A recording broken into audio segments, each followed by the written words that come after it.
You're set. Okay, good morning. I'd like to call this meeting of the Strategic Priorities Committee to order. June 19th or June 17th, 2025, Council Chambers, Town of St. Mary's. We are broadcasting live on the Town of St. Mary's YouTube channel. The Council for the Town of St. Mary's acknowledges with gratitude and respect that we are gathering on the traditional lands of Haudenosaunee, people of the Longhouse, giving thanks for all creation. I'll begin this morning by asking for declarations of pecuniary interest, starting with Councillor Craigmile. None. Councillor Edney. None. Councillor Luna. None. Councillor Lucas. None. Councillor Pridham. None. Councillor Alward. None. And I have none. The agenda was circulated. Are there any errors, omissions, or problems with the agenda? Seeing nothing, I'll seek a motion that the June 17th, 2025 Strategic Priorities Committee agenda be accepted as presented. Someone willing to move that motion? Moved by Councillor Luna, seconded by Councillor Craigmile. Any further discussion? Seeing none, I'll call the question. All those in favor? Motion's carried. All right, we have two items today for review. One with regards to transportation needs, which is a workshop, and the second with regards to water leaks policy. I'll maybe defer to Mr. Kittmer, please, just to introduce our guests and explain kind of the outlay of the land for the workshop. So thank you, Your Worship. So I'll just do a very brief introduction. So as Council will recall, in March we made the decision to extend PC Connect through to the end of this year. But however, for the last few years, we've been trying to contemplate what life looks like after PC Connect now that we've built public transportation. So 2 years ago, we partnered with the municipality of North Perth to put in a Rural Transit Solutions Fund grant to help us understand what people in our community need for transit. So what we were trying to replicate was the process that we used in the build-up to PC Connect in 2018 and 19. Essentially to go to the public, understand what their transit needs are, what their preferences are, what their trends are, and also ask how PC Connect is working for them, so that we could then have the data to then design and figure out how we would solve, if we want to solve the public transportation issue in the community.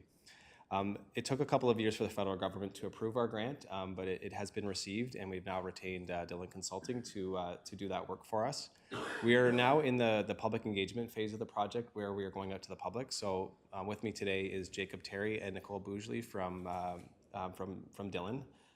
They would like to walk you through about a 30 to 35 minute presentation to give you a very good overview of what rural public transportation looks like. And then what we're hoping is that this does become very much like our conversational strategic priority committee meetings, where you can provide your input into what you're hearing about public transit in St. Mary's, your ideas on how you feel about PC Connect, how you feel about mobility, what you see as some of the opportunities.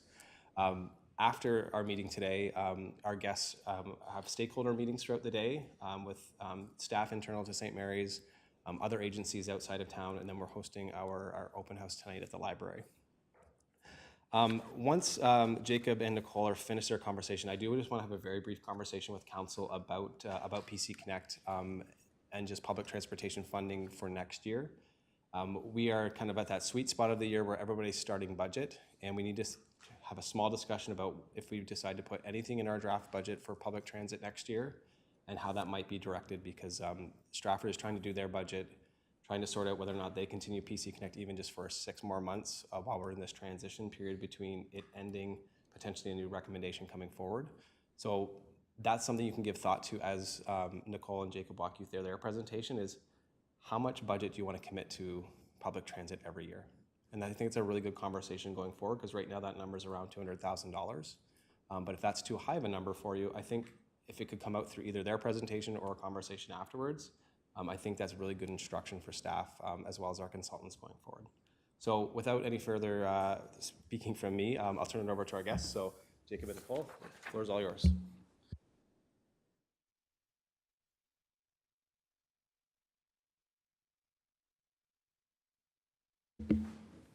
Thanks, everyone. I'm Jacob. I'm from Dillon, and I'm helping lead this project. And then Nicole is also working at Dillon, and she's a engagement planner that is leading some of our public engagement. So.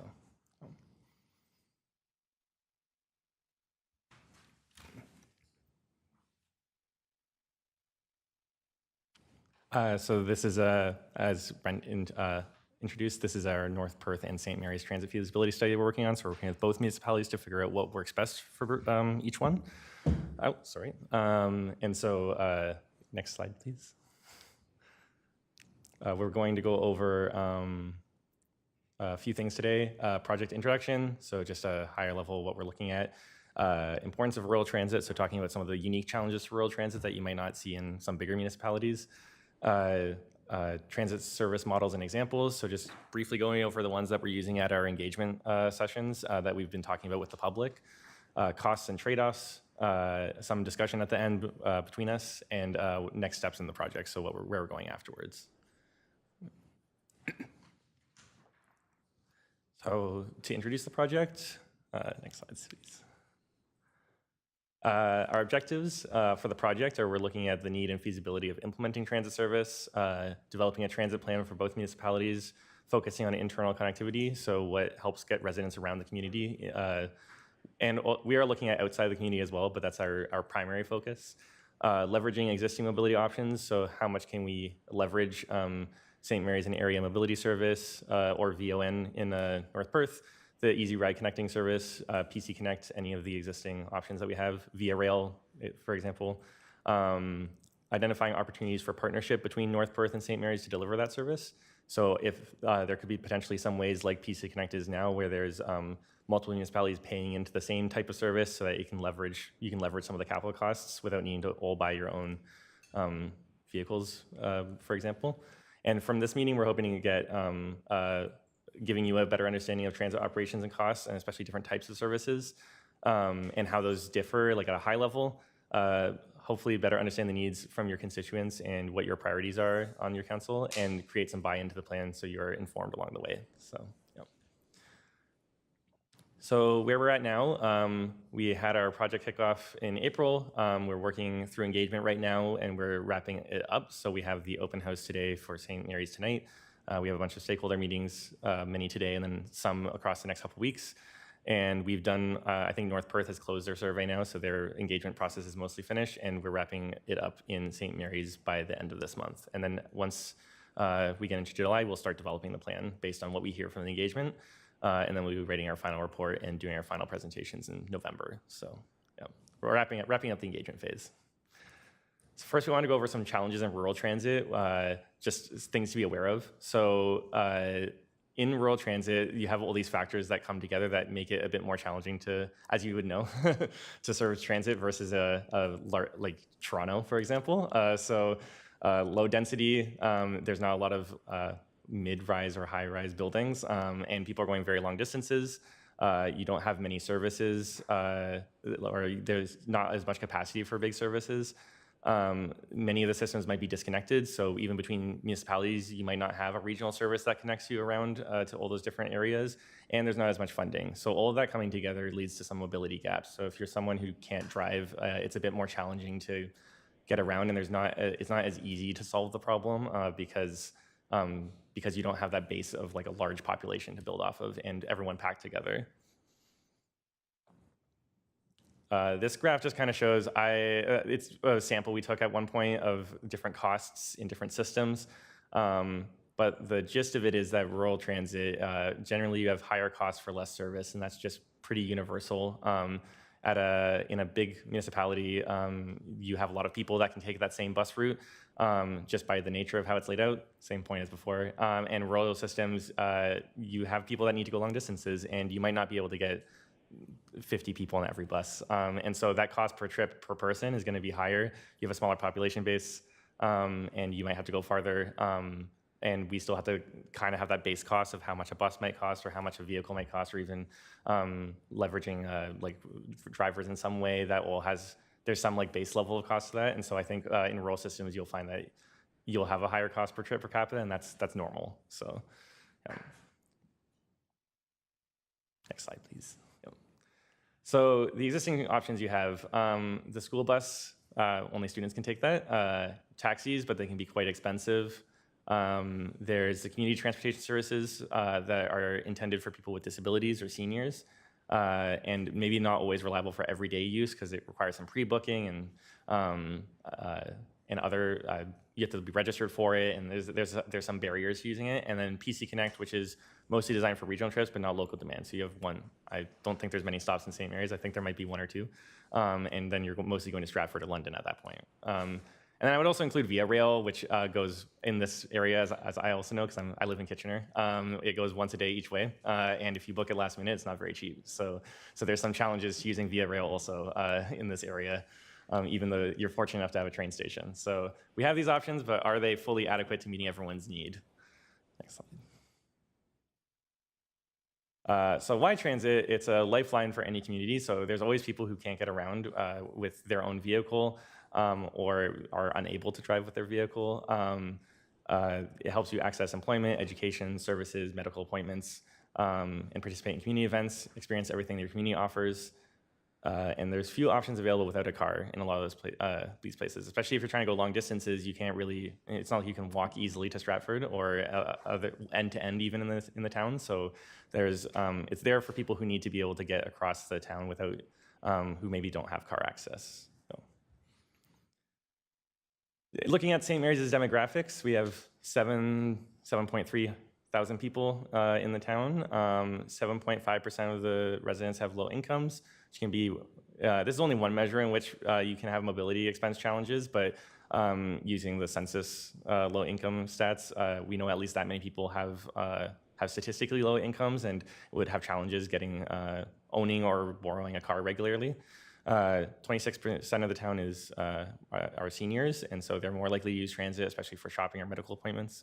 And we have 20% of the town is our youth who are under 20, so either likely unable to drive or recently learning how to drive and would need to use it for extracurriculars or jobs outside of school.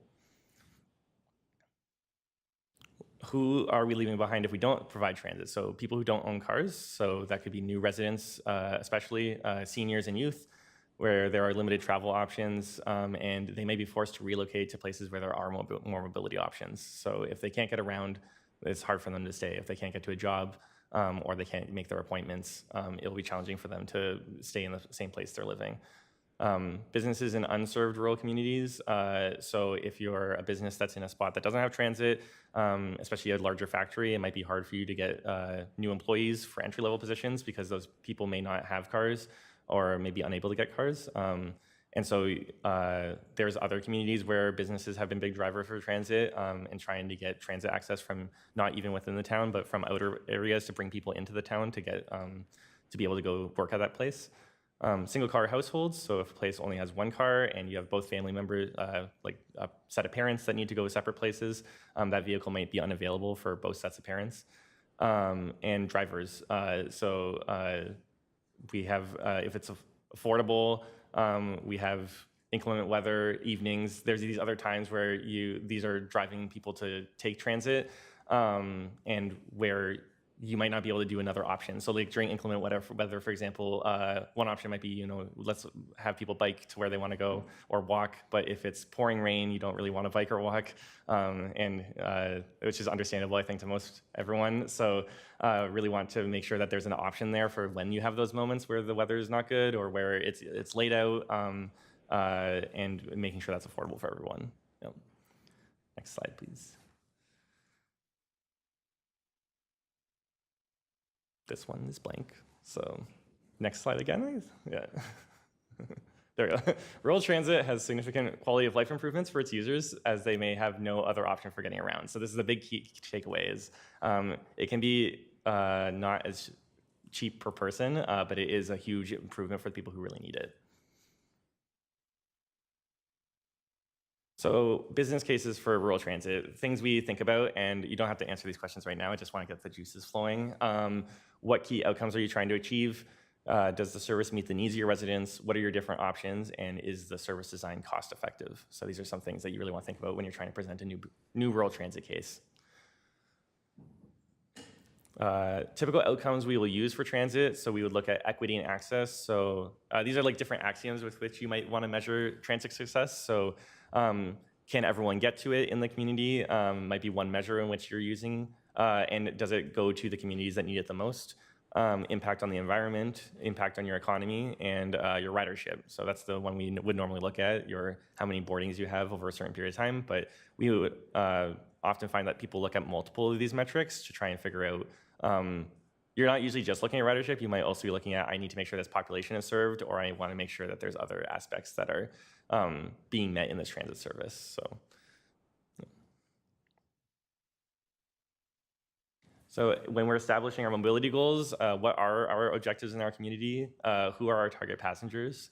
What kind of trips are we hoping to accommodate? And what days of the week and or hours of service are needed? So some of these questions we will ask later, but this is, again, these are things that we sort of think about when we're trying to set up a transit system.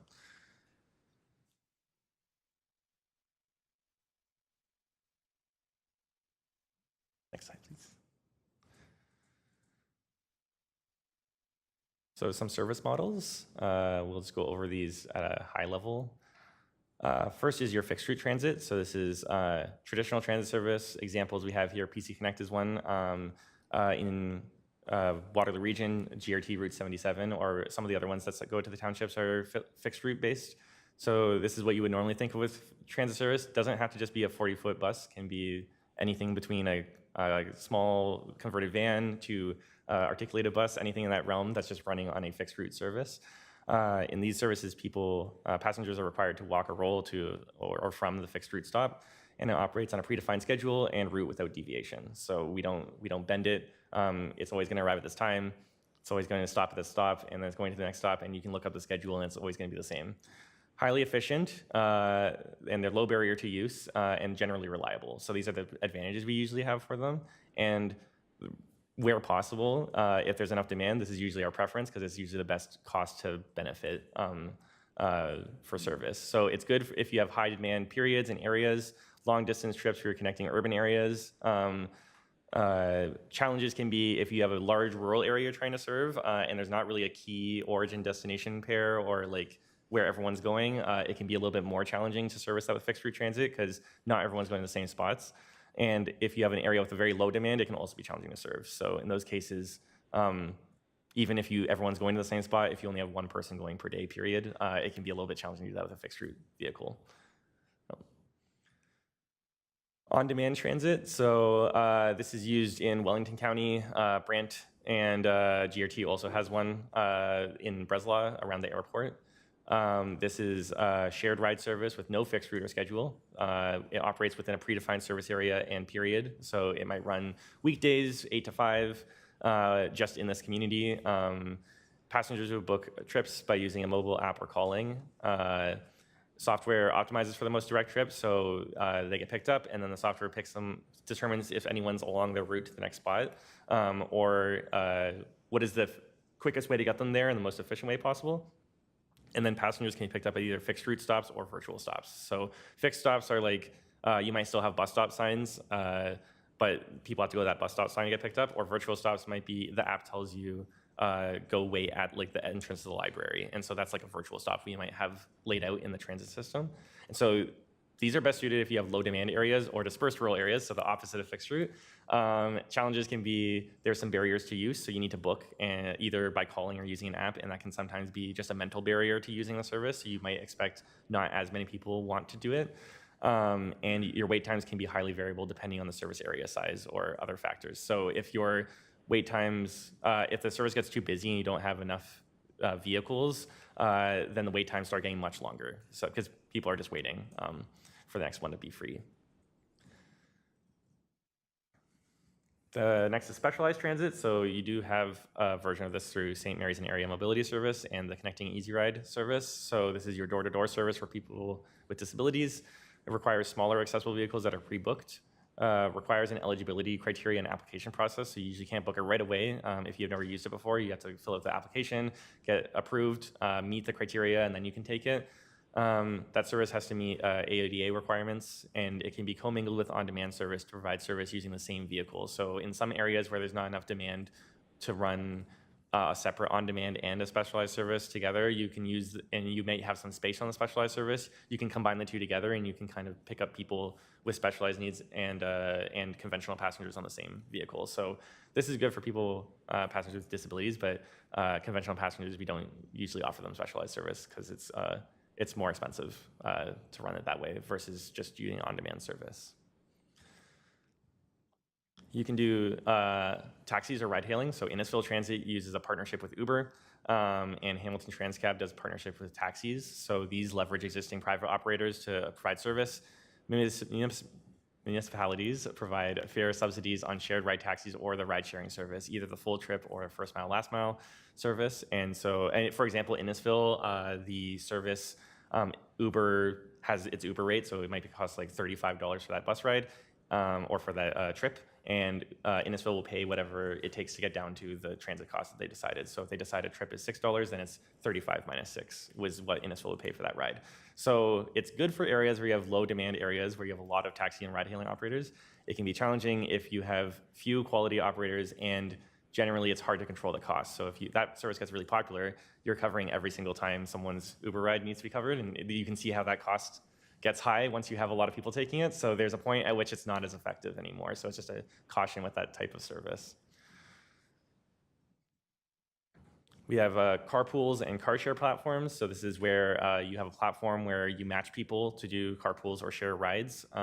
Some of the travel demand management platforms in other municipalities do this. So I believe Waterloo Region, as part of their TDM measure, if you're an employer in TravelWise, there's an employer carpooling matching service where they'll match you with other people who are working at a similar area to you. And then they're kind of facilitating that ability for all of you to take the car together without them actually offering the service. So it's good for areas where you have low demand areas with multiple people who are willing to share rides going in the same area, which is a very specific category. But it can be unreliable if there's not everyone going to the same destination. And if you have frequent trips, it's maybe not as effective because you need to keep setting up those carpooling systems. So yeah, it's better if you're only the carpool sometimes. Yeah.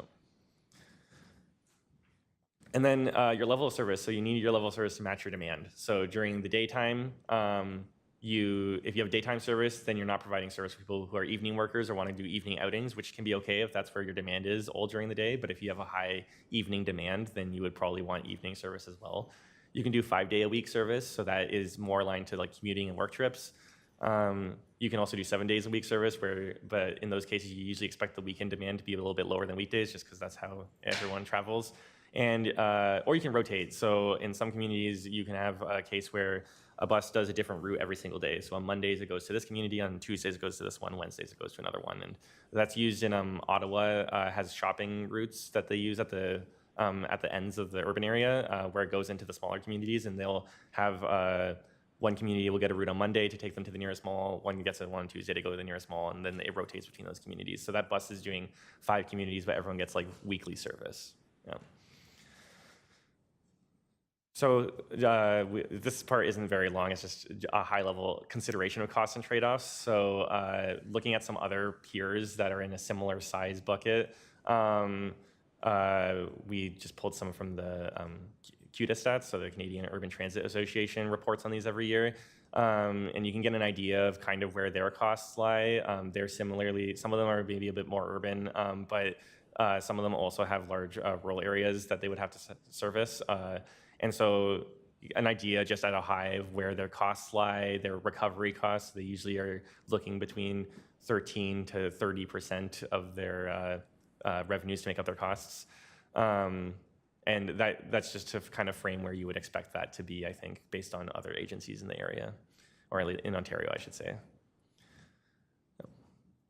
And then things to think about for you. These are things that trade-offs based on your objectives. So depending on what you prefer or what is most important to you, these are the kinds of things that you're trading off. So if you're like, I want everyone in the community to always have access to it, no matter where they live in St. Mary's, then you're prioritizing full coverage, but you may have to trade off service efficiency, or like it may be more expensive to do that, but you're adding an equitable service. So different communities have different needs. Some prefer full service area covering everything. Some want very efficient service hours. You have availability, directness, external travel, like are you going in and out of the community? These are all things that different municipalities, everyone has got a different set of priorities, and it's good to tailor it towards what you specifically need. So these are just some trade-offs that when you're making discussions, you'll probably have to, like we will have to adjust what we recommend based on what is most important. Yeah. So, okay, now that was end of my long talking. So it's some time for us to all discuss. So we have some discussion questions up here that you can, I'll ask them first, but if you want to deviate off and explain other things, that's also okay. It's informal, so we just want to hear most of you just want to hear what you want to do with transit. So that's, I think, a good framing discussion for that. So questions we have: what opportunities do you think exist for transit to improve the quality of life for residents in St. Mary's? what key destinations would you like us to service, or not us, but to design for service. We don't run transit. Thanks. Yeah.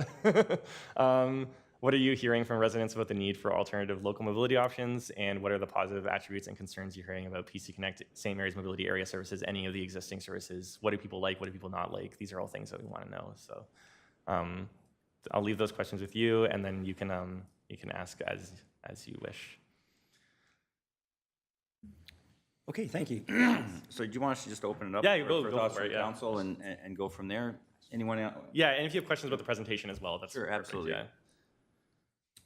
Can I ask a question about some of the examples you've given, the communities that you Wasaga Beach, et cetera?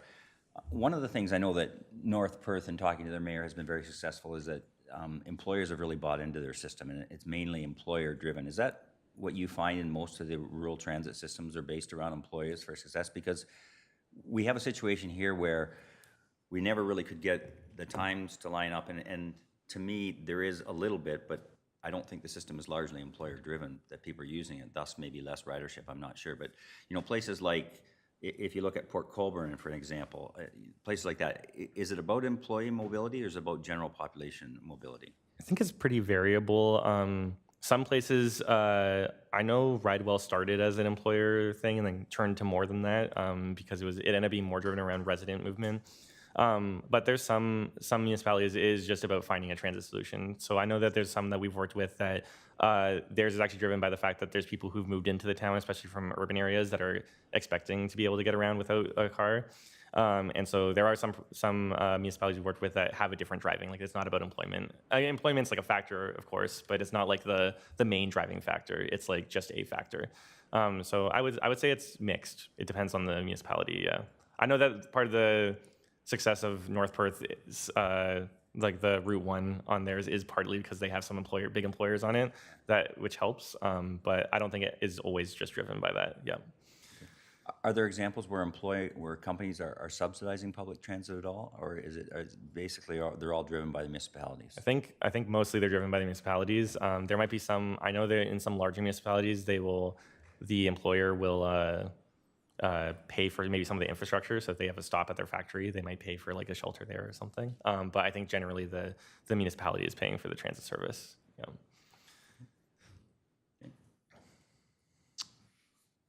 Questions, comments? Councilor Lucas. Thank you, Mr. Mayor. Thank you for the presentation. Just looking at, coming back to the chart that the mayor referenced with the different communities, do you know what the different models of those communities that you've presented? Like, I'm just looking at, like, Bancroft, for existence, has, it seems, low ridership, low cost, and great recovery model. So what are they doing? Whereas you look at Port Colborne, also low ridership, but a lot of hours and a lot of cost and no recovery. So that's where my mind's going from a business case. Is like, how do we make that work? I only know some of the examples off by heart. I only know some of the examples off by heart. So I know that Bancroft runs on a volunteer / partnership type of service. So there are some trips you can't do in Bancroft by nature of how the service is set up. I don't know Port Colborne off by heart. Some of the other ones, most of the examples are on demand or a small fixed route service. So, yeah. And then I think there's a couple, like we have other examples we are using in our larger reporting, but those would be the examples that I would, yeah. And even if you have the same service type, it can differ just based on whether people know the service well, or if there's a really big attractor, or if you have a big community next to you. So sometimes it's some of those communities might have like a larger community next to it where everyone's going. I know Brant operates like that. Like, a lot of those trips go to Brantford. And so there's a lot of ridership, but it's people going especially to Brantford and maybe a little bit of Paris. Yeah. And just then as a follow-up, I guess, in my head to one of your questions, where do you see the opportunities? I've always had in my head that we have Stratford nearby that runs a transit service. So they're already in the business. So it's always, for me, it's like, who's already doing it, and how can we partner with them instead of trying to create something brand new? Because that generally is cost prohibitive, and there's lots of steep learning curve and all that kind of stuff. So as far as an opportunity and ridership, I'm curious, when you guys are done your study, if it shows that, a lot of traffic is going St. Mary's to Stratford, and in my head, if that's the case, then how do we partnership with Stratford to try and make something happen? But that's my thought. I can respond to that because I have some. So we haven't finished the survey in St. Mary's yet, but we did finish it in North Perth, and we are hearing that of the external destinations, Stratford's a very big one that people want to go to there, and I would expect it's probably going to be similar here because a lot of the services run out of Stratford as well, and it's not uncommon. There are some communities where you can have a large municipality that partners with ones around it to. Kingston, for example, has one bus that goes into Amherst View, so in Loyalist Township. It's part of their normal bus system, but that bus just goes further out of Kingston into the community, and then they have a cost-sharing mechanism. So I think there's some arrangement around how the gas tax funding and the operating cost works, but it's Kingston Transit running the service, and then the township paying them. So that's definitely one model that we could look at as part of the options for transit, yeah. Further, Councilor Luna? Yeah. Thank you, Your Worship. Talking about Uber, I know the mayor and the CAO have been in talks with Uber, and it's a licensing thing that they won't come to rural Ontario. So the province is supposed to be looking at that, getting a provincial-wide licensing system. Do you know anything about that or where they're at with that? No, I think I would know about as much as you do on that part. So that's about what I know about where Uber's at in the modeling. I think that's a provincial government's working through those taxi changes. But I don't know any more about that than that. I do know that in spots where Uber does run, you still do get kind of a, unless you have a specific system like Innisfil Transit, you do often get a lot of those people are still coming out of the larger communities. So I would expect, just based on my conjecture on how other ones work, it would be a lot of those drivers would live in Stratford and have to come out to St. Mary's regularly. That would be what I would expect would happen. Yeah, just because you have a lot of volunteer or not volunteer drivers, but a lot of driver base that you need for those services, and they tend to come in from bigger communities. Yeah. Councilor Craigmile? Thank you, Worship.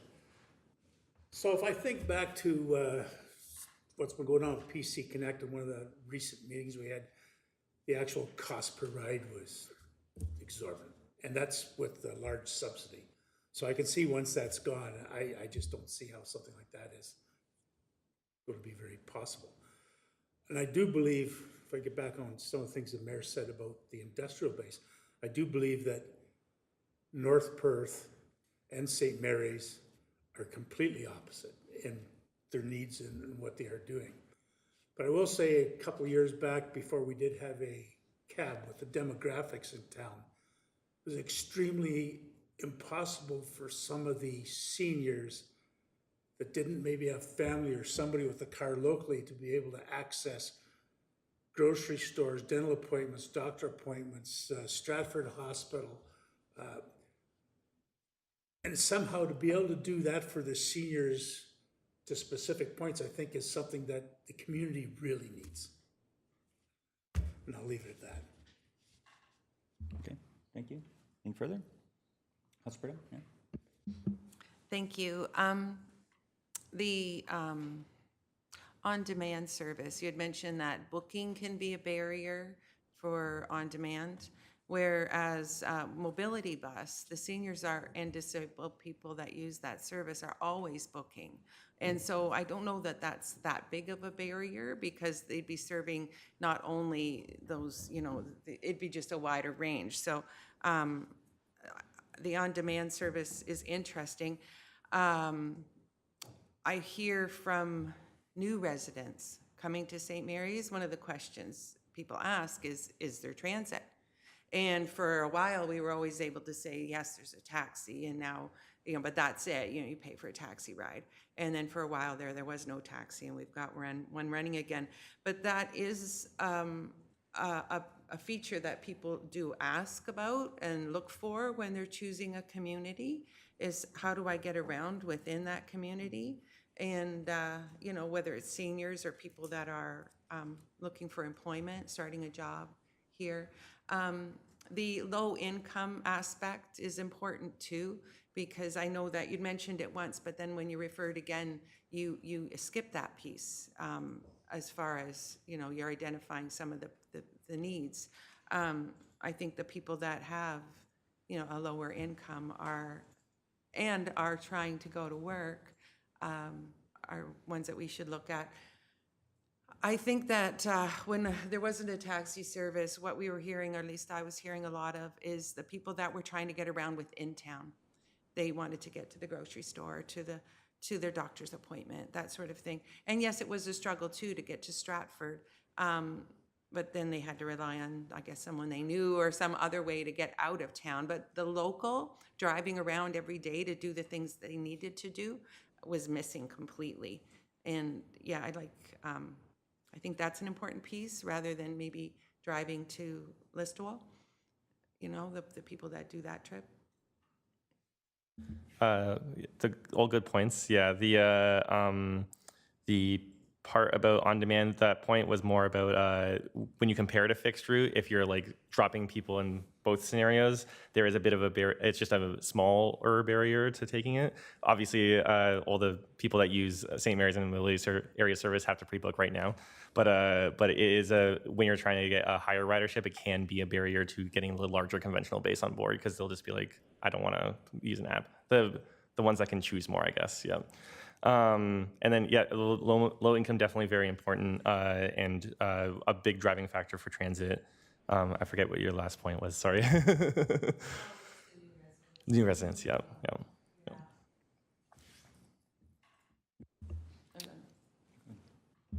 Just one more thing about on-demand service. I like the idea of on-demand, but it does have some barriers, because my daughter, she used on-demand for weekend service, and because in Stratford there's transit through the week and on-demand on weekends. And on the weekends, if you didn't book early enough and get on their list and you had to get to work, you were sometimes late. So you had to really get on. Your need had to be, thought of when you did the booking.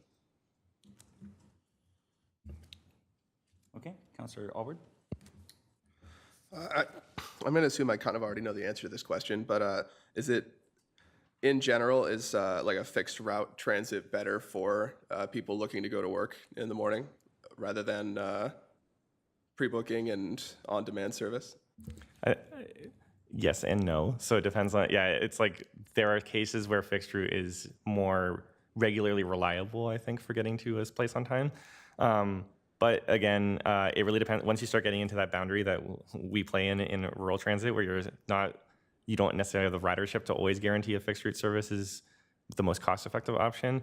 And where you may have on-demand service, to Councillor Prune's point, where the on-demand is like it's too busy, but it's like you may get a ride or you may not get a ride, then that starts having an impact on employment as well. So I think those are like the parts where it starts to become challenging maybe to take it for employment.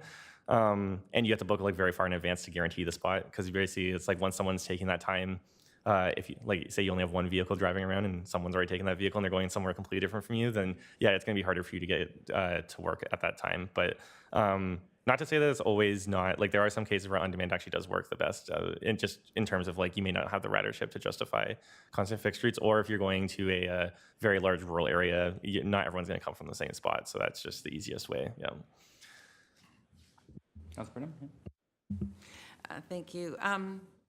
The option for like a fixed service that transitions through the day to on-demand and then returns to fixed service at 3 o'clock for employers, and then transitions to like closing for hours and then comes back online again, at 10:30 or whatever to do the route for employment and take people home from the bars.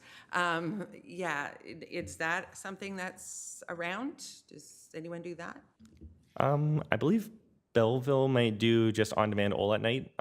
Stratford, as you mentioned, does like on-demand on the weekend, and then during the day they do fixed route. And then Guelph, I believe, has a couple routes that switch to on-demand at certain times of day. So they will be peak only service and then on-demand outside of that. And it's fairly clearly marked that to help with the confusion that might come up from my bus was here 2 hours ago and now it's not here. so just making sure that that barrier is clear, that this is a route that only runs sometimes, and then at other times of the day you'll have to book through this service. And you might even, if you have bus stops, you might include it on a sign, like it says at certain hours this is a on-demand stop. But that is a model that is used in some cases. Yeah, you might. There's another municipality that we've worked with in another province that is trying to do a similar model where they're some routes run all day, some routes run peak only, and then outside of that, they run on demand, whether it's at night or whether it's during the middle of the day. And then Durham Region actually has quite a large on-demand system as well, that they collapsed some of their fixed routes at night. They run basically just along Highway 2 and the major north-south corridor, and everything else is on demand. So, yep. Thank you.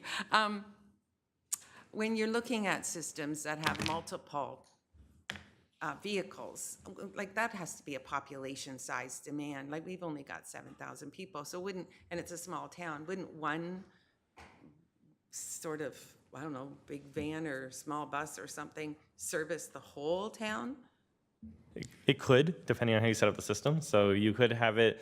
That's where I also mentioned that the fixed route buses don't have to be your standard, like what you would visualize as a giant bus. Like sometimes they can be vehicles that you would also use for on-demand service. So there are some vehicles where that bus might do fixed route during the day, and then you can switch it to an on-demand service, and you can use the same vehicle. So it kind of cuts down on your capital cost of needing large vehicles. And then similarly, depending on if you're doing it by yourself, you're working with another agency, you could collaborate, or another municipality, sorry, you could collaborate with them on like how that vehicle is used. It gets harder the farther that vehicle needs to go out. You might just need extra vehicles, but there's also like you start getting into the whether you need spares, and like when that vehicle breaks down, you'll probably need a backup vehicle, and then that also adds some costs. So I think like there's ways we can attack it to look at how you would do it, but that is something you could do. You could run it with that same bus that does the fixed route service also does the on-demand service, and that's possible. Yeah. Councilor Craigmile? Thank you, Worship. I can see because, excuse me, you're just in the engagement stage. And depending on what you find, there may not be a simple one answer, but there might be 3 answers of, it could be in a partnership, and it could just run at separate times. And that may be a very valid solution because of the small population that, from 6 to 8 look at the industry, and from 3 to 4, and then appointments, and it might be a combination of everything, but you're just early on trying to gather the data. There's definitely different ways. It's not there are some places I think where I can kind of see already what the answer might be in advance. This one is more complicated, I think, partly because we're figuring out North Perth and yours, and there's different needs in both, and how those interact with Stratford. And so I think there's different ways we could attack it. But yeah, we're definitely still learning what we could do. Yeah. Sorry, Yeah. Jacob. On that note, we're also interested in hearing what you're hearing in your communities in terms of some of the needs and priorities as well. So if you have anything to share, that would be great. Yeah, one of the things I think that is difficult with this is, as everyone knows, it started during COVID, and we're seeing growth. It seems to me that a lot of the people that are using it, or what I hear from different people that accessing the hospital and connecting A to B, people that have that are in lower income jobs, we see some of that. But to Councillor Lucas's point before, I'd be interested in seeing some sort of manageable service where we would partner with the City of Stratford and have, get on the bus at 7 in the morning in St. Mary's and you're in Stratford, and then at the end of the day you come back as a starting point. The other thing that's interesting too is that we have funding partners that are interested in transportation, such as United Way, who identified that as well before. So there might be an opportunity, for some partnerships and something like that on a trial basis to replace or start something up just strictly connector. I mean, one of the frustrations for me is that regionally politics have got in the way, and I think that the County of Perth made a very hasty and uninformed and stupid decision to cancel the service without consulting their partners. In this chair, I certainly get tired of the ignorant and hammer-headed attitude of the County of Perth sometimes. And yes, I'll get in trouble for saying that, but it's the truth. Sometimes you have to speak the truth. And the reality is, because I think that we have a partner in North Perth that's willing to, because transit, it's expensive. The bottom line is expensive. But if the city of Stratford and the county and the Perth on all the lower tiers would together, there may be some model, whether it be on demand or just point A to point B, you know, to Mitchell once a day to whatever. But we've never had the ability to have those conversations, and which is frustrating, because I'm not sure that the money from the government's ever going to come again soon. And if there was, we're seeing like Lambton Shores and other places, they are applying and getting some government funding because they've made the business case. And here we have a situation where the political will isn't even there to make the business case. So, and yes, maybe it falls on us. Maybe our employers haven't bought in enough like they have in North Perth. But, you know, I do hear from people in the community that there are people using the service that need it because they have no other alternative. And sometimes we you know, this is a situation where I think we're sometimes overlooking the downtrodden in society, or people don't have access to cars, or new Canadians. We see a number of new Canadians riding the bus, getting on and off. The numbers aren't huge, but there are people, and I've seen times where there's 5, 6, 7, 8 people on the bus, PC Connect. So well, yes, it's been expensive, and yes, it's been a trial. I'm not so sure that we've had ample opportunity to see the results or have had the proper model in place. So for me, it's been an exercise in frustration, to be quite blunt.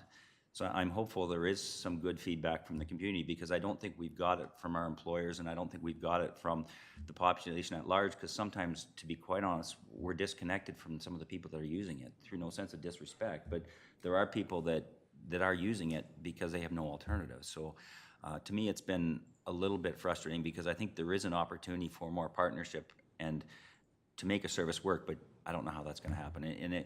And so you may have to start small. So if there was a service like, and I don't know what the model was, but if there was some demand that we had to put some money towards to have at least a connection to Stratford as a starting point, I think it's something that council should look at, and I'd be very interested in hearing from that. I think those are all good points. The thing that I thought about from what you were saying that I think will apply to whatever model is used is you alluded to, like, we don't know if we've had enough time yet. I think that is a case, whatever we would recommend next, there would be some time where people have to adjust to that pattern. So I think that's definitely something, whatever solutions we recommend, there is always a period of months where people are, it happens with all this transportation infrastructure. You get used to it, and then you build your life around it. So like getting used to that service and being like, okay, this service actually is going to be here for a while, and I'll keep using it. And now I'm maybe actually going to like commit to using this service to get to where I need to go. So I think that's a very good point. Yeah.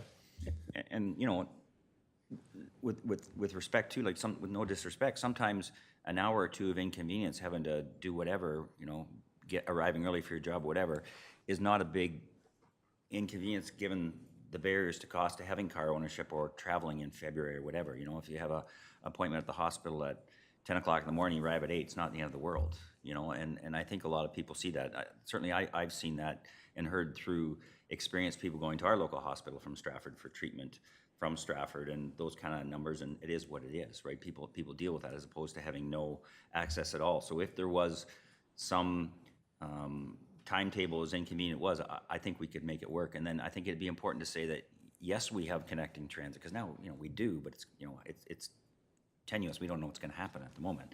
So yes, we have connection, but, you know, it has to be 7 or 7:30 or 8 or whatever the number is, and it's once a day here and once a day there. And if you can't make that work, then you figure something else out. At least we have the service. The service is never going to be perfect, but I think it's important that we at least try and offer something, and it might be as simple as another shared service with the city of Stratford. Maybe they're interested. I don't know. Councilor Pridham? Thank you. I do like the idea of Stratford Transit coming into St. Mary's and servicing, because when you get to Stratford, there are, you know, if Listable's doing the same, there's an opportunity to go to Listable, there's trains, there's just, you know, it's a nice hub to be able to have access to. Councilor Howard? Thanks, Your Worship. Do you guys have any plans to reach out to industry locally during this process, or is it kind of a come to you sort of thing? We have reached out to some employers in partnership with the town to figure out what kind of their shift times, any growth that they expect over the next while, if they expect to get bigger, and just the size of their employment, like how big their facility is, just to get an idea of maybe where some of those bigger drivers are. So we have reached out to some employers, but in both North Perth and in St. Mary's. Yeah. Because I guess, so the way I would kind of look at it is with regards to demand. Because when the mayor made a point there about, you know, like new Canadians, is there's an awful lot that I work with that are carpooling or like scrounging to find rides at wild times to try and make shifts. And so to me, I guess the way I look at this is if we're going to have a purely localized service, you probably keep it simple, as Councillor Craig Miles suggested. We want to get seniors around, you know, that's sort of the vibe. But if we go for a larger partnership and we go external, I kind of think that if there's an opportunity to loop in some of these people that are traveling to our community to try and, you know, work here, then it would be good to see if we can get those partnerships going, because it increases ridership. Because the biggest thing for me is the ridership for PC Connect, in my opinion, is too low to justify the cost. So we got to do everything we can to try and loop people in if we are going to go bigger with this, because as difficult as the political situation is, if we can actually get solid empirical numbers with a plan to get employers in the loop, then I think that's something worth pursuing. Councillor Luna? Thank you, Worship. Just a comment. I have a friend who, through the mobility bus, she doesn't drive, doesn't have a car.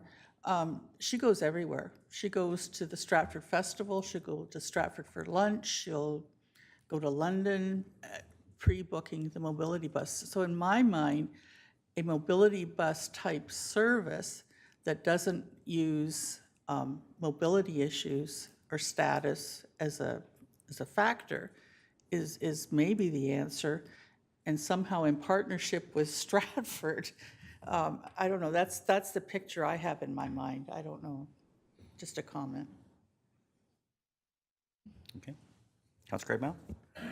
Yeah, and I'm just going to add one more comment. And I agree that back and forth Stratford St. Mary's is important, but it's a matter of whereabouts are the pickup points. And that some of the senior demographics, depending on the weather, that might lead them, they just can't get to that pickup point. And so, you know, that's why I think it needs to be a multi-pronged, you know, what Councillor Lunar just said, you know, with maybe a little minibus and add on to that. That's perfect. Even in your report, you talked about there might be the chance of, I think you said taxi. I mean, I think every one of those has a lot of positive attributes, especially to a small community.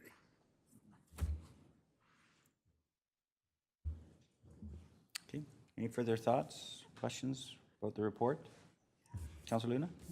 Just another, we have a triangle that we use for community service programs to determine whether a program is worthwhile, I guess.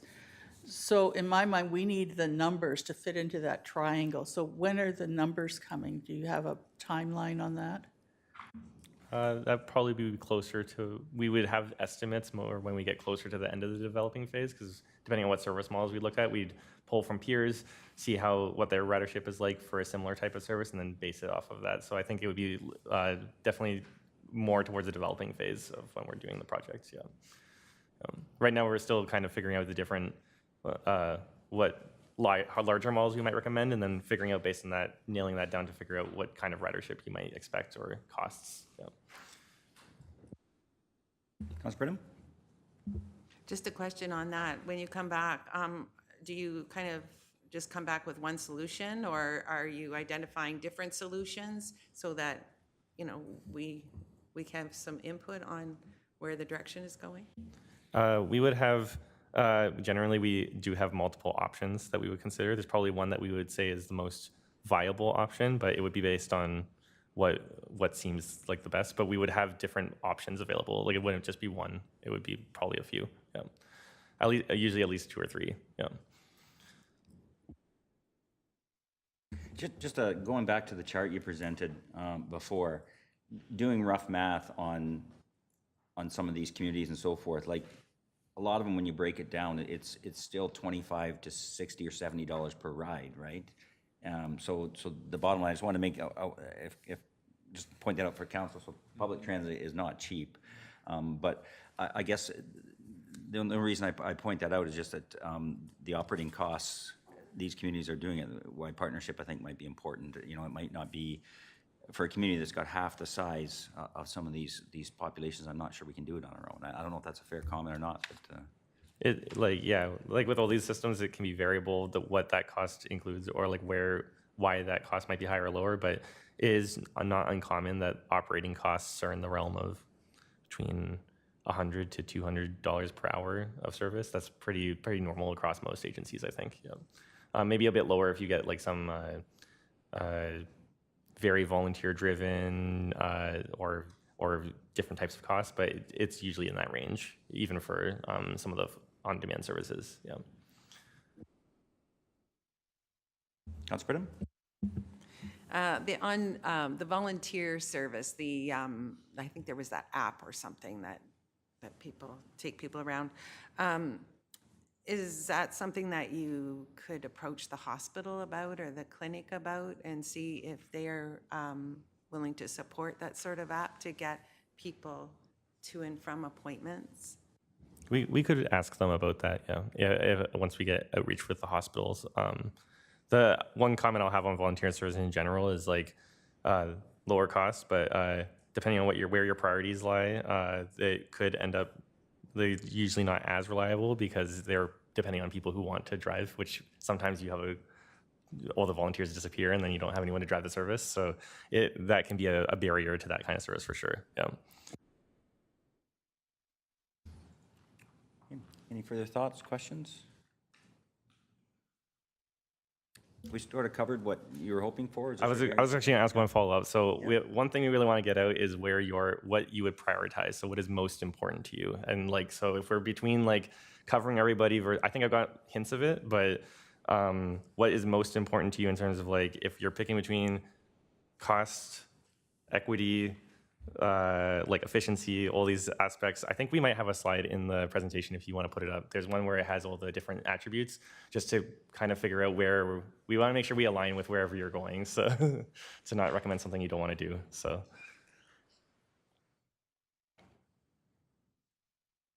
I think it's on the next slide, yeah. Yeah, this one. So here's a bunch of values. These are a bunch of values we brought to other councils as well to figure out what is most important to them. And so if we get, if it's overwhelming right now, we've also done with North Perth, we sent them out a form afterwards and we got them to fill it out individually. But we can talk about it now, or we can talk about, we can send out a form, whatever works best for you. But we would want to get some idea of where each of you find which ones are most important to you, because that will heavily influence our changes to where we recommend. Okay, thoughts? Any thoughts on this slide? Councilor Luna? Thank you, Worship. Bottom line is the dollar, to me. And again, that triangle shows us whether it's a lot of money for few people or less money or a lot of money for a lot of people. And I can go with a lot of money for a lot of people better than I can the other. So to me, bottom line is the dollar, and then the others need to fall into place, I guess. Okay, thank you for that. Further comments? Councilor Alward? Thanks, Your Worship. Despite what I've said this meeting, I would say that I think lower cost for the passenger affordability will be key to making the service viable in terms of generating passengers, especially for the conversations I've had. The people that are currently using PC Connect really need the cost low. And so my take on it is, if you're going to build a rider base, it has to be low cost. So to me, it's get as many people as you can on this bus any way you can, whether that's looping in industry, getting people to work. As many people as you get on this bus, I'm a lot more comfortable spending a couple $100K on a transit service. Okay. Further thoughts? Councilor Craig Mallon? Yeah, I mean, each one of these, you know, I look at accessibility and I think we're probably doing not a bad job there, but there's always room for improvement. But I still maintain that just our demographics, seniors getting around town is really important. And all the others are important too. I do want to emphasize all of them are important to some degree, but it's like they all come with trade-offs. So if you want to really hit one, you usually pull out, like one of the other ones is going to fall a little bit lower just because they can't all be done together usually, right? So. Councilor Brennan?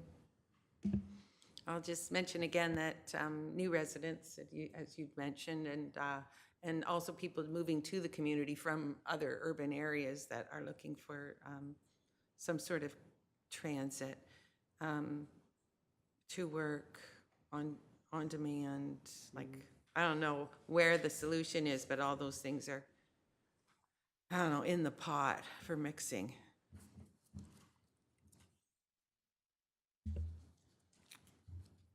Okay, anything further? Okay, I don't know if that helps. To me, connectivity is important. You know, again, because I think that shows, I think there's benefit, and I think a case could be made if there was the numbers, that both communities could have a partnership. Again, wait and see. Yeah. Councillor Howard? Thanks, Your Worship. And I mean, just as a follow-up to what the mayor's just said is, that's kind of like the point I'm sort of trying to draw, is that I think, like, especially with the workers, connectivity is kind of like where you're going to get them on board. I do not see a lot of the folks I work with that live in town going to out James Street like on a bus. There's, you know, you probably have a car, guys would bike before that would happen. So if connectivity is the way we're going to go, I think that the industry to loop in is important there. Councillor Luna? Thank you, Worship. Just a question. Tonight at this meeting, are you going through this presentation again and then hoping to get input from the public, or what's the?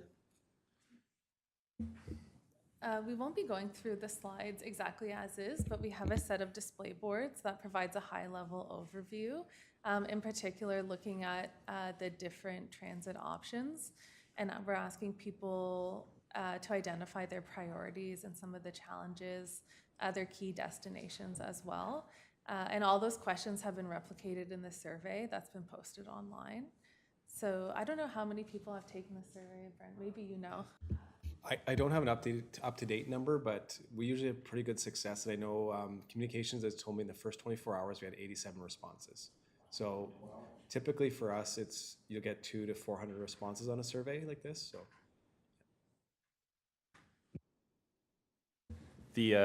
these values are not, I don't know if we worded them the exact same, but they're pretty similar to the ones that we're asking the public about in the survey as well. So Yeah. they'll also be giving us where they see their preferences lying. Councillor Luna? Yeah. Thank you, Worship. So tonight, I mean, it's really important for me to hear what the public is saying, but they may not be able to get to the meeting, so there's no transport. Councillor Lucas?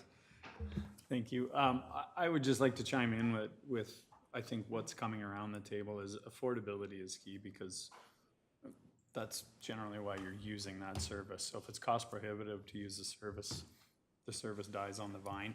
But to me, connection, and I agree with Councillor Craigmore, we need, again, for the seniors within the community, but we do have the mobility bus. So if there's something we can do to improve the mobility bus and the access for seniors to that, I feel like there's something in place, but maybe it's not hitting the mark. So maybe that needs to have a little bit of look, but coming back, to me, it's the connectivity and the affordability, I think, is where we need to focus.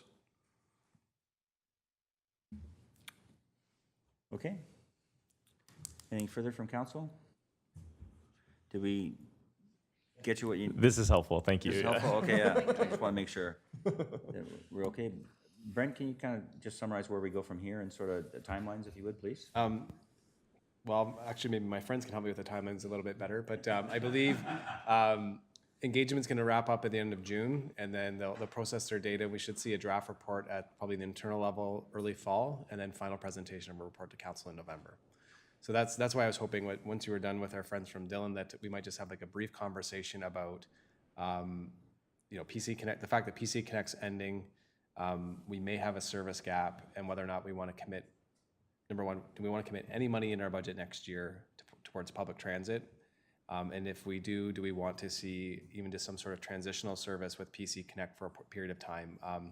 What I understand from the city of Stratford is that if we were to give them a budget number and a period of time, they can design a service for us using PC Connect, and that would help them with their planning.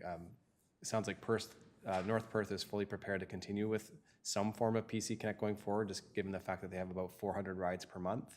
Stratford looks like they're very interested in continuing it, and they just need to understand who's going to be a partner next year. So I've communicated to each of our partner municipalities that it is very difficult for St. Mary's We receive equal numbers of hours of service, so we have to pay our fair share.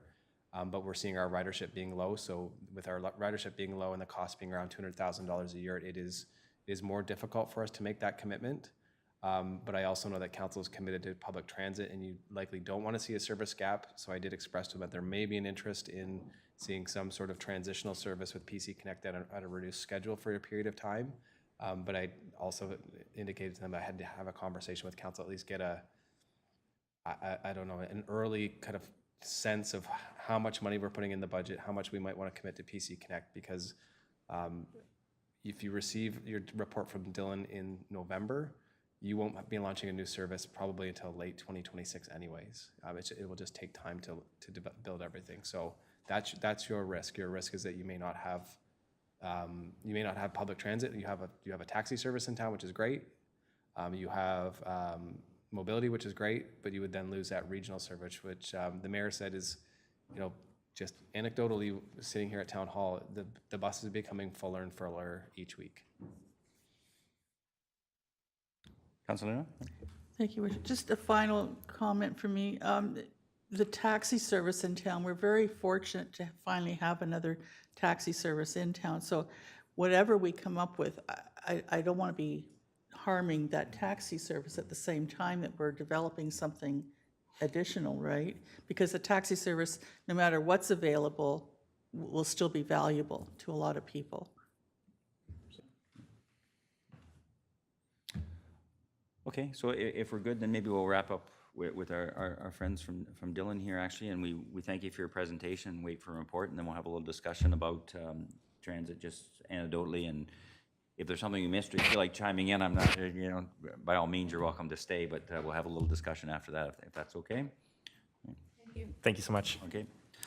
All right, so I'll put the motion on the floor that Admin 31-2025 RTSF Transportation Needs Assessment Council Workshop Report be received for discussion. So I'm willing to move that motion. Moved by Councillor Alward, second by Councillor Luna. Any further discussion? Seeing none, I'll call the question. All those in favor? Motion's carried. So, as per the suggestion of our CEO, thoughts on budget time and rough outline for public transit. I mean, we touched on it a little bit, but the reality is we were part of a provincial pilot program that started during difficult times, and at that time Dan Matheson was the mayor, and we did approach the province and ask them to stall, and the province was pretty firm that it had to go, or we didn't have the chance, and council at the time felt very strongly that we wanted to commit to some form or give it a trial. I would argue that some of our partners have not given it a fair trial. It is interconnectivity, but the reality is here we are. Just thoughts on what we do going forward. And because it's, in fairness to council, I didn't have a written staff report to introduce this to you because it just came up on Friday. Let me just give you a sense of, I guess what I'm asking is just we're in kind of a weird spot where we're all municipalities are going to start budgeting around July or August, and we know that PC Connect is ending in March 31st, and like I said, if we made the decision, if we just said we're going to let PC Connect go by the wayside, I don't want anybody to be left with the impression that the work that Dylan's doing is going to be ready for January 1st. It just won't. It will take time. So there's going to be a period of time where you wouldn't have public transit in any sort of sense. And what I'm also trying to say today is that this is kind of a non-committal conversation. I think we have to give some sort of direction to Stratford of what our intents are, and then they can come back to us with information. At one point in time, we talked about what do we do after PC Connect. I said there was an option that you could look at a reduced service for PC Connect or a scaled down service that costs us a bit more money. When I was speaking with the transit manager in Stratford last week, what he explained was that if he just knew a rough budget that we would want to commit to it in a period of time, they could come back to us with an option. And it could look something like we eliminate our Saturday trips and just focus purely on the people who are using it to get to Stratford back and forth say for appointments, or who are trying to get to the St. Mary's Hospital from outside for appointments. So rather than what we have today, where there's 2 or 3 stops a day in town, or 4 or 5 stops a day in town, and Saturdays, if we said no, we want to see some sort of transitional service until we have our own option figured out through Dylan, or the final option figured out through Dylan, and we want to see it cost us only say $75,000 a year, what can you do for $75,000? Or we only want to do it for 6 months of next year and we only want it to cost 50. What can you do? And he would come back to us with a proposal. So that's the kind of sense I'm trying to get from council right now is we're essentially having part of our priorities conversation that we're going to have in July right now, specific to public transit, but we do need to know, or I do need to know to go back to them and say, are we prepared to say we're going to do full stop on December 31st and wait for Dylan and spend no money until we understand that?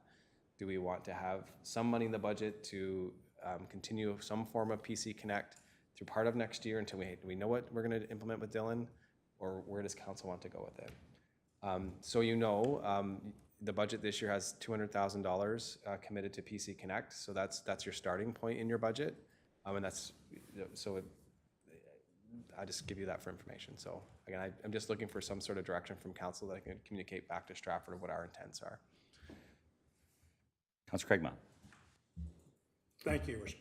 I have no problem with you putting that $200,000 into the budget next year, but I'm not going to say that it's completely earmarked for PC Connect or something else, because I do believe there's going to be a lot more than one alternatives to make it cost effective for the town of St. Mary's. And I fully appreciate going back and forth to Stratford, and I think that can be done fairly reasonably. It might be just a minivan that we end up having to get, but I do believe that's not as important to me as there's all kinds of seniors that I hear from every day that aren't allowed to get on mobility bus to get to appointments. And you can ask Jenny Makita, and she's got a long list of volunteer drivers that are trying to get that kind of thing done. So I think that's ideal along the subsidy program, which also is very good for upping a local business, that some sort of percent on a specific time frame during the day to specific locations. And there's not all that many. I'll leave it at that. Okay, good, thank you. Further comments? Councilor Pridham? Thank you. I look at the routes, and Stratford to St. Mary's is important, but we have to keep the loop to Kitchener. Is that something we can cut? And I'm curious to know, and maybe we have had this in a report, but honestly, I don't know what the number is. What's the number from St. Mary's to London, the ridership? Because when I think about it, I think if there's 20 people going, we could pay for a cab cheaper to get those 20 people to and from London than having a service that, anyway.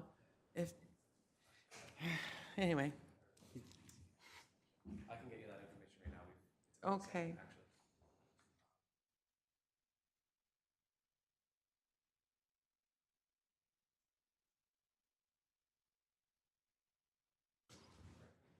And just further that, I feel like, we do have the train, and if somebody wants to go to London, they can hop on the train. And if they want to go to Kitchener, they can hop on the train.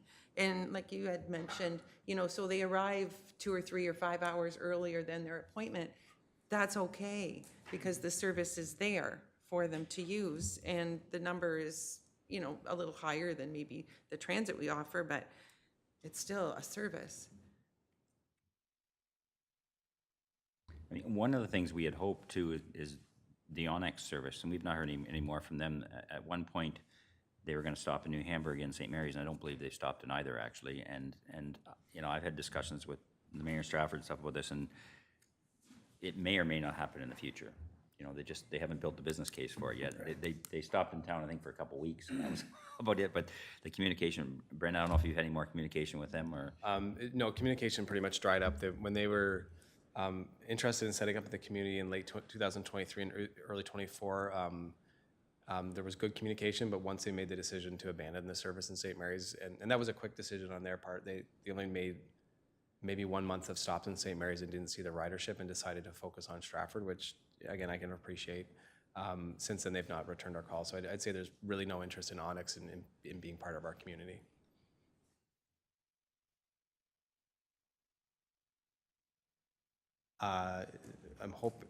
We're changing over our reporting system, so I need Jenna to pull it from me, but I know I gave council full on off in March when we made the extension, so ridership to London's not bad, and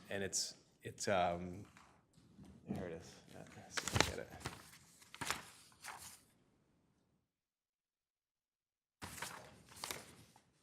goodness.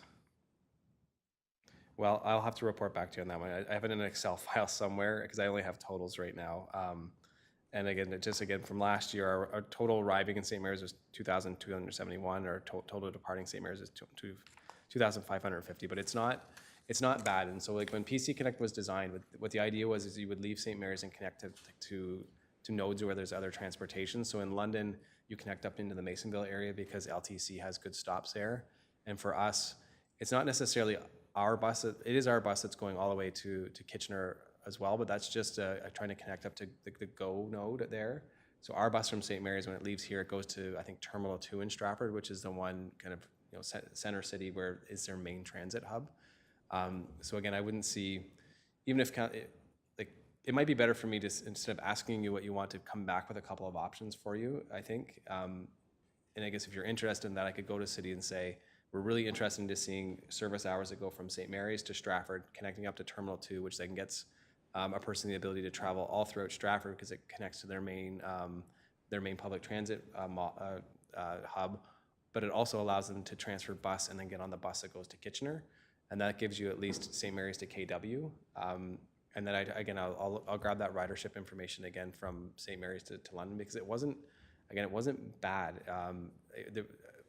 When I looked at the on-off, I always thought that was the one that might not make a lot of sense, but it seemed like the ridership wasn't too bad. But again, I'm speaking without perfect information because I didn't pull it today.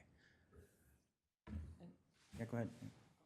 Are they willing to reduce the PC so we're not paying to go to Kitchener, not paying to go to London, just the Stratford? Yeah, so the way it works right now is because we are all equally benefiting from the service, we just take the global hours of service and essentially divide it by 3 and we all pay the same. So that results in $200,000 in subsidy from North Perth, Stratford, and us. And you know, part of the conversation I've had with both North Perth and the city is that North Perth, they have more taxation ability than us. So they can, $200,000 to North Perth it's a lot of money, but it's less money to them than it is to us.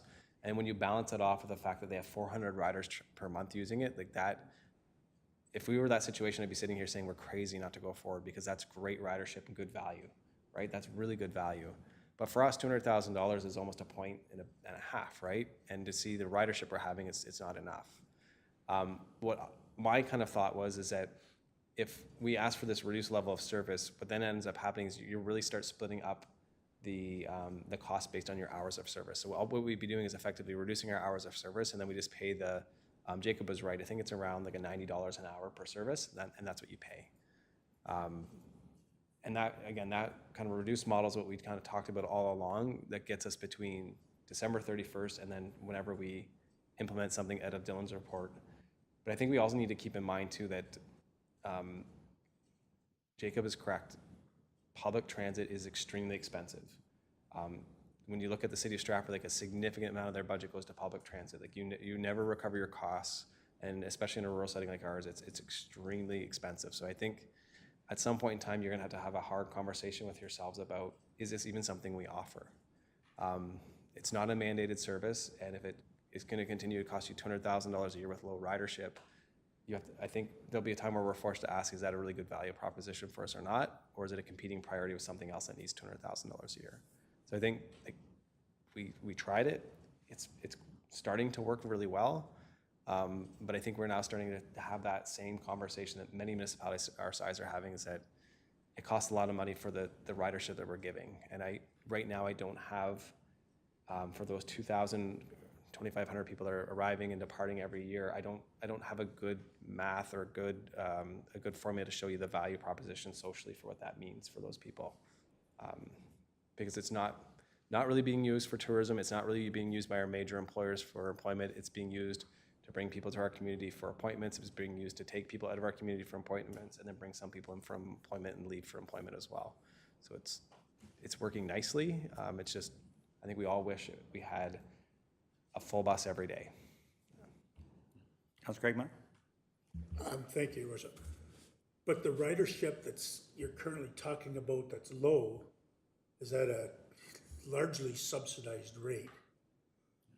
And if that rate has to go to the same price, from here to Stratford be the same price as, say, $18 versus just going from town hall to the grocery store by taxi, then I don't see that ridership going up.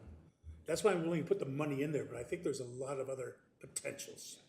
And I think that's, it's part of the conversation these two individuals are having with us to have too is, what's our priority? Is our priority transportation internal in the town, or is it external to the town, or is it both? And I think, the reason we're here, the reason this became a strategic priority was 3 years ago, you were hearing from your residents that internal connectivity was really difficult because we didn't have a taxi.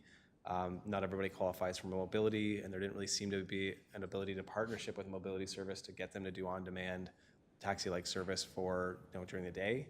I have to admit to council, it was internal connectivity that was really driving this conversation for us, which is why, when Jacob and Nicole started their presentation, they really did say their focus of their report is internal connectivity right now, understanding that external connectivity is important. And so I have to offer that to you as well. I'm sitting here asking, what do you want to do with PC Connect? That helps external connectivity, but doesn't really help internal connectivity right now.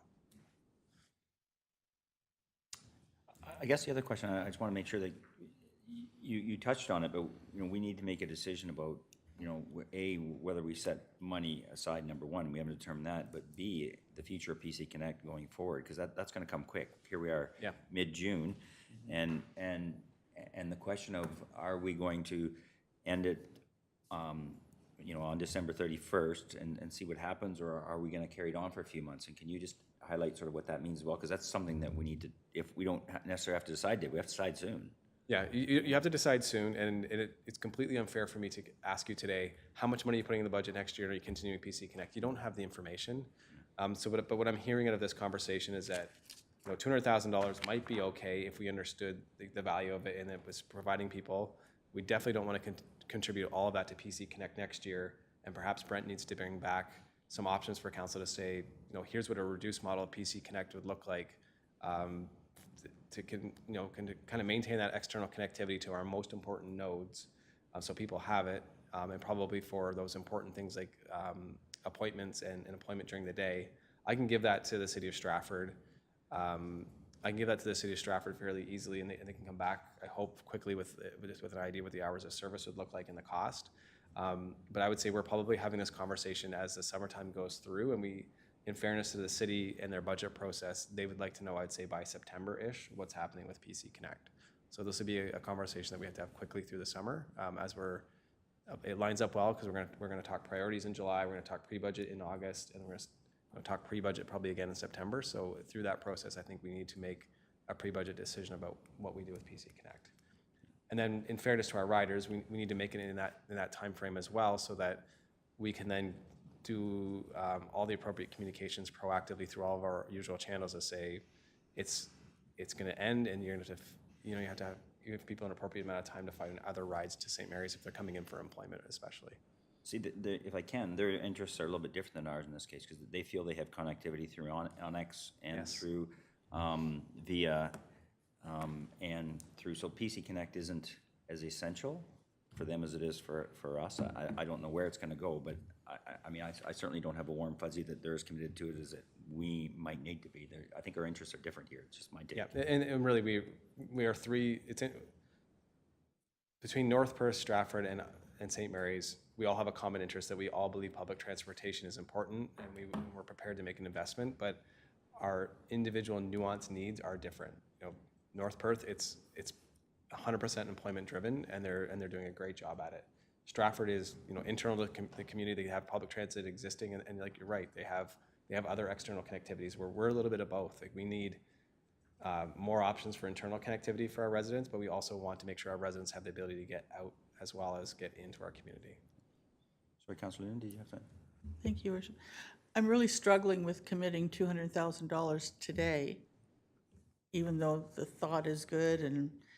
But to Councilor Pridham's point, maybe we should just set up a transportation subsidy budget. It'd be a lot less than $200,000, I would assume, and we could develop criteria for people that would qualify for a subsidy, whether it's in town or out of town. I don't know, just a thought. At the staff level, we've certainly actually talked about that. It's something very similar to our access to recreation grant. We'd have an access to transportation grant.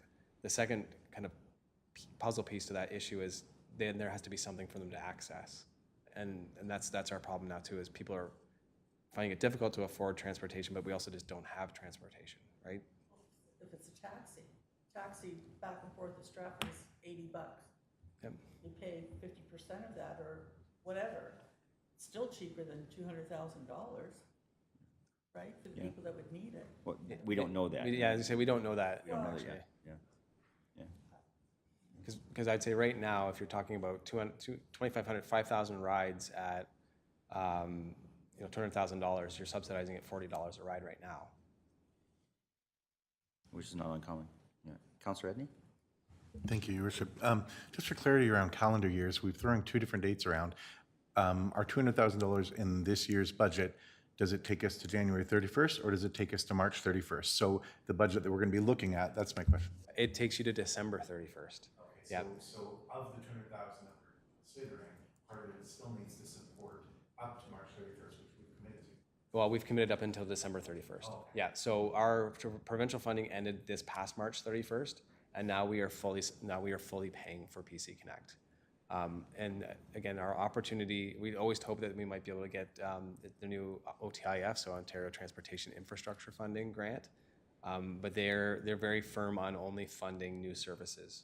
So there was, I think it's, there's 3 municipalities in Bruce that are getting $9.4 million over, I can't remember how many years, 6 years maybe. They are, in a way, funding a new service. They're taking existing services, reconciling them, abandoning some, and then launching a new service model, and that's how they're getting their funding. Councillor Lucas, yeah? Thank you, through the mayor.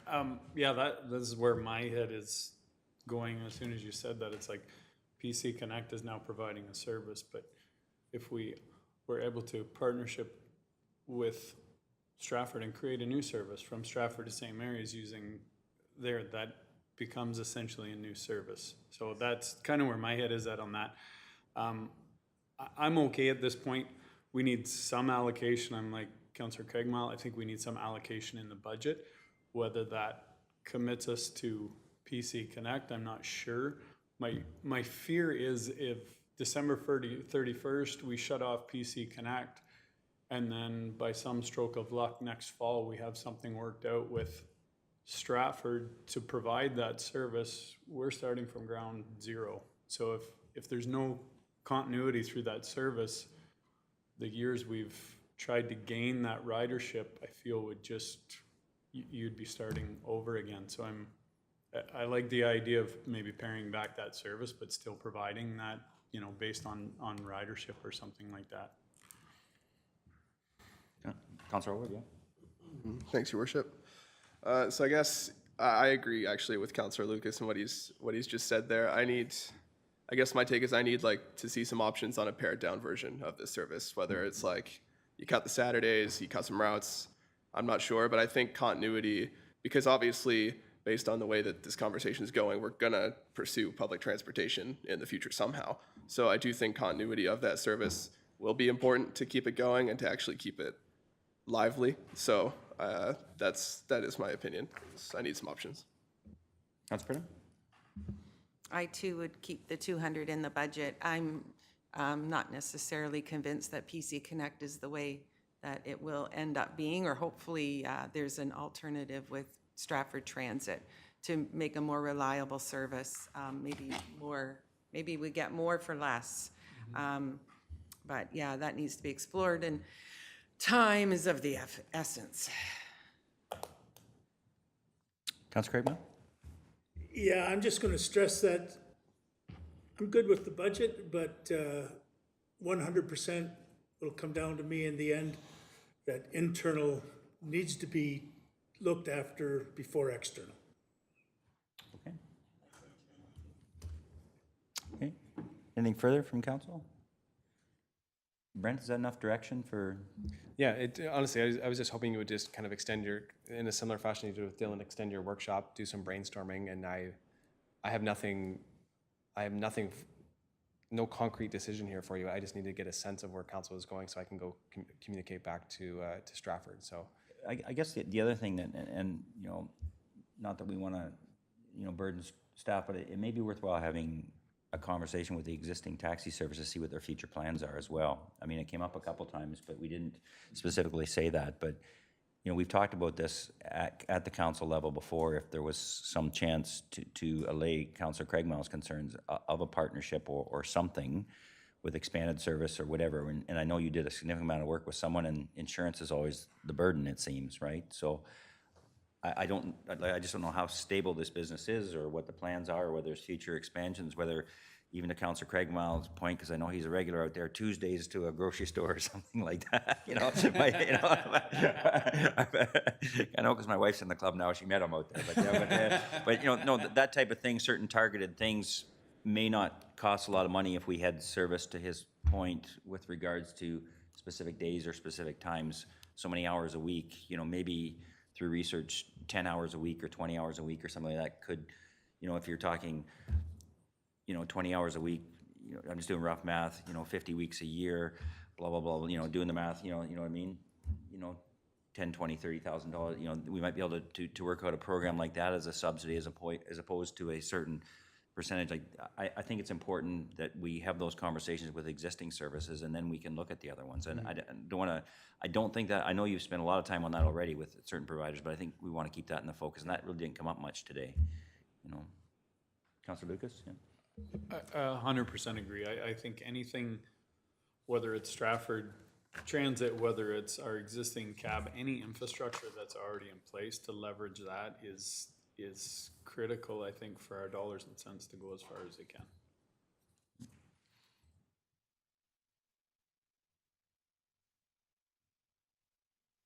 Okay. Anything further? Okay, it's about 10:30. Jenna, can we take 10 minutes before we do the next staff report?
Okay, we'll reconvene if we can, please.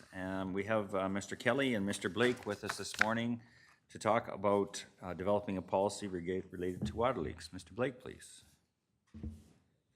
Thank you, Your Worship. So this report is presented to SPC this morning to foster discussion around policy development related to water bill disputes that sometimes arise out of private plumbing system leaks.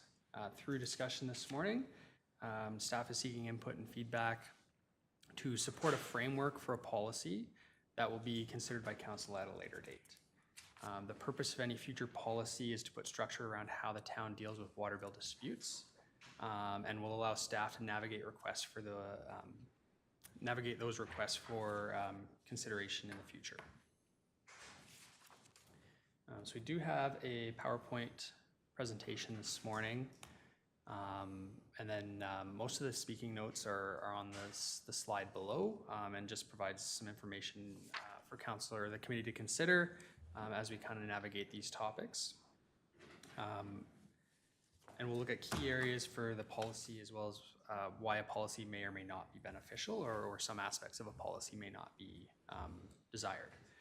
We'll start with a little background and supporting information to assist the committee in their discussion, and then whether or not or what form of policy might be considered or beneficial to the community, whether or not any such policy should offer some level or form of a leak forgiveness, and if the discussion or direction leads to it, what any future forgiveness program might look like.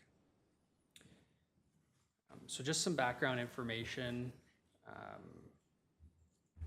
We talk about it a bunch when we do water bill fees for water and wastewater every year. But on general, the average customer or water user in town uses about 13 cubic meters per month. That's been pretty consistent across the town for the better part of a decade now. And some customers will use less than that, some will use significantly more, and it has all to do with occupancy of the property, individual water needs, so on and so forth. So we can see water bill usage from as low as 2 cubic meters a month to our average of 13 cubic meters a month, well up into the 30s, 40s, 50 cubic meters a month, depending on what's going on in any specific property. When we talk about leaks, we do get calls, not overly frequent, but frequently enough where we do have a kind of a standard spiel we'll go over with customers to try and help them navigate where the leaks are coming from. Every water meter, which is equipped within the first couple feet of the water service inside the building, on top of that meter, there's a leader indicator. The original water meters that went in back in the early 2000s, they all have a little red or a black dial on top of that water meter. Every time it spins around, it's counting 1 liter of water usage through that meter. The newer ones that are deployed today to new builds, they're digital displays, and they basically just flash at you if there's water usage going through that meter.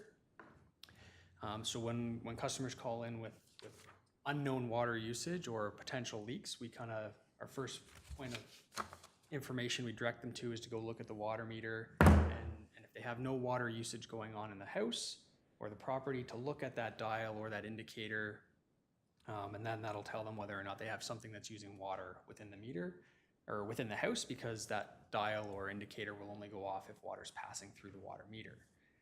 It works very well, and most of the time people are able to go from there and say, okay, I have something going on in the property. I'm now going to further troubleshoot or go down the path of finding out where that water usage is coming from. So that's kind of the first point of troubleshooting that we offer residents, but sometimes that doesn't fix the issue for them, or it's been happening for a while. And what we see for our leaks in the community anyways is they're usually attributed to 3 main things. So more often than not, water softeners getting stuck in regeneration, toilets leaking where the flange doesn't seat properly and allows water to continually run through, or just simply aging plumbing where an old galvanized service or something will spring a leak and have a leak inside the internal plumbing. When we talk about basically what that can mean, so when you look at like an average of 13 cubic meters a month, what a leak might do to a bill. So depending on how long a toilet can run, it can add anywhere from 3 to 800 cubic meters in a 30-day billing cycle. Obviously that depends on how long it ran for, the severity of the leak, and so on and so forth, but it can add up quickly and can have significant impacts to a person's bill. And then just to remind the committee today that in March of this year, a couple bill requests were considered by council. And one of the takeaways from that was for staff to bring back a policy for consideration on how to manage and navigate these moving forward. So we're looking for, we're hoping to seek some feedback today that'll help formulate and guide that policy development and make sure that we're on the right track, so to speak, on what we bring back to council.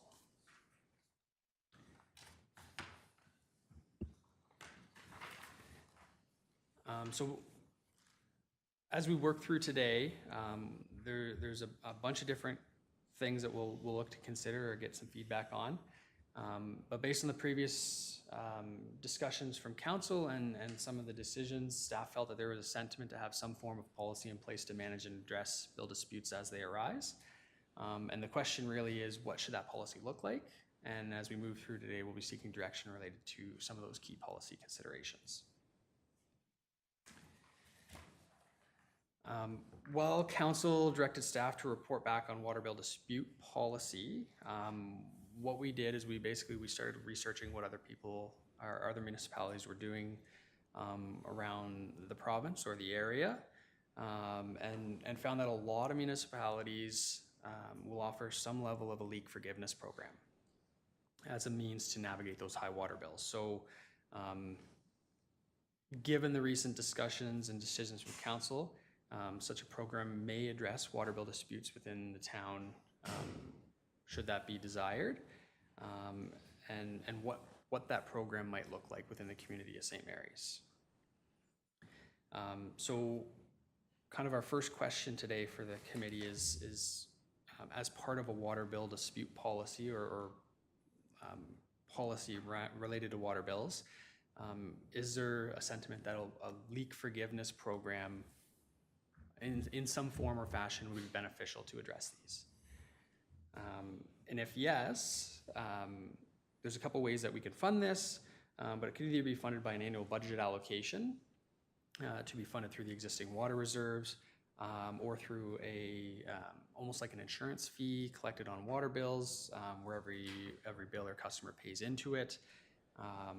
But there's probably some nuances that would have to be navigated there with how that money is managed if it continues to grow and isn't utilized. Kind of with that, staff is recommending that policy does be created to allow some level of forgiveness for leaks as they occur due to unforeseen or unexpected leaks or high water usage, and that it be funded through an annual budget allocation, at least in the initial years, to see what kind of utilization there would be for something like that. And then with that, I just pass it back to the committee to have that discussion as to kind of what level of leak forgiveness, if any, would be desired for a policy.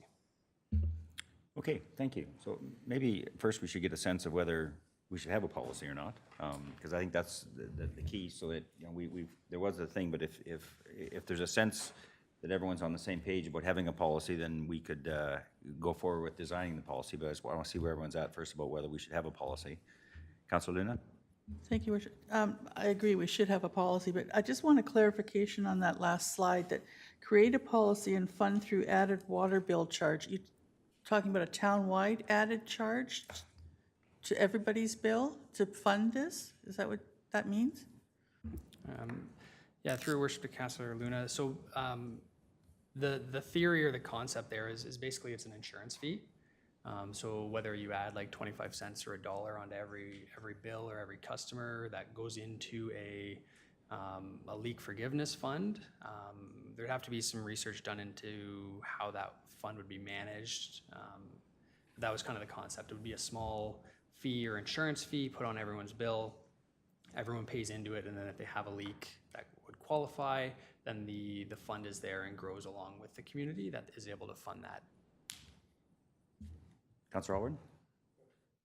Thanks, Your Worship. Yeah, I'm of the position that we absolutely should have a policy. I think some of the times we've run into different leak issues, I felt pretty terribly that there was nothing that we could or would really do about it. So I think it is best, and I think the public would find it acceptable that, you know, for a little bit extra on their water bill, there is at least some measure of coverage for them and, you know, everybody else in town. So, thanks. Through your worship, yeah, just logistically, I think what we're asking is, I guess I could see how it would be easy to justify a standalone fund on your water bill, but effectively you could just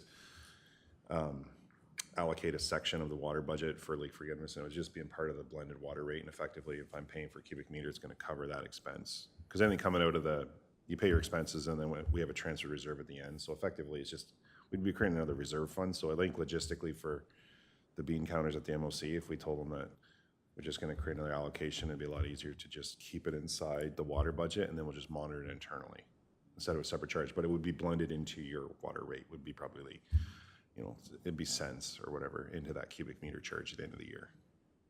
But you wouldn't see it, it'd just be part of the service offering as part of your water per cubic meter charge.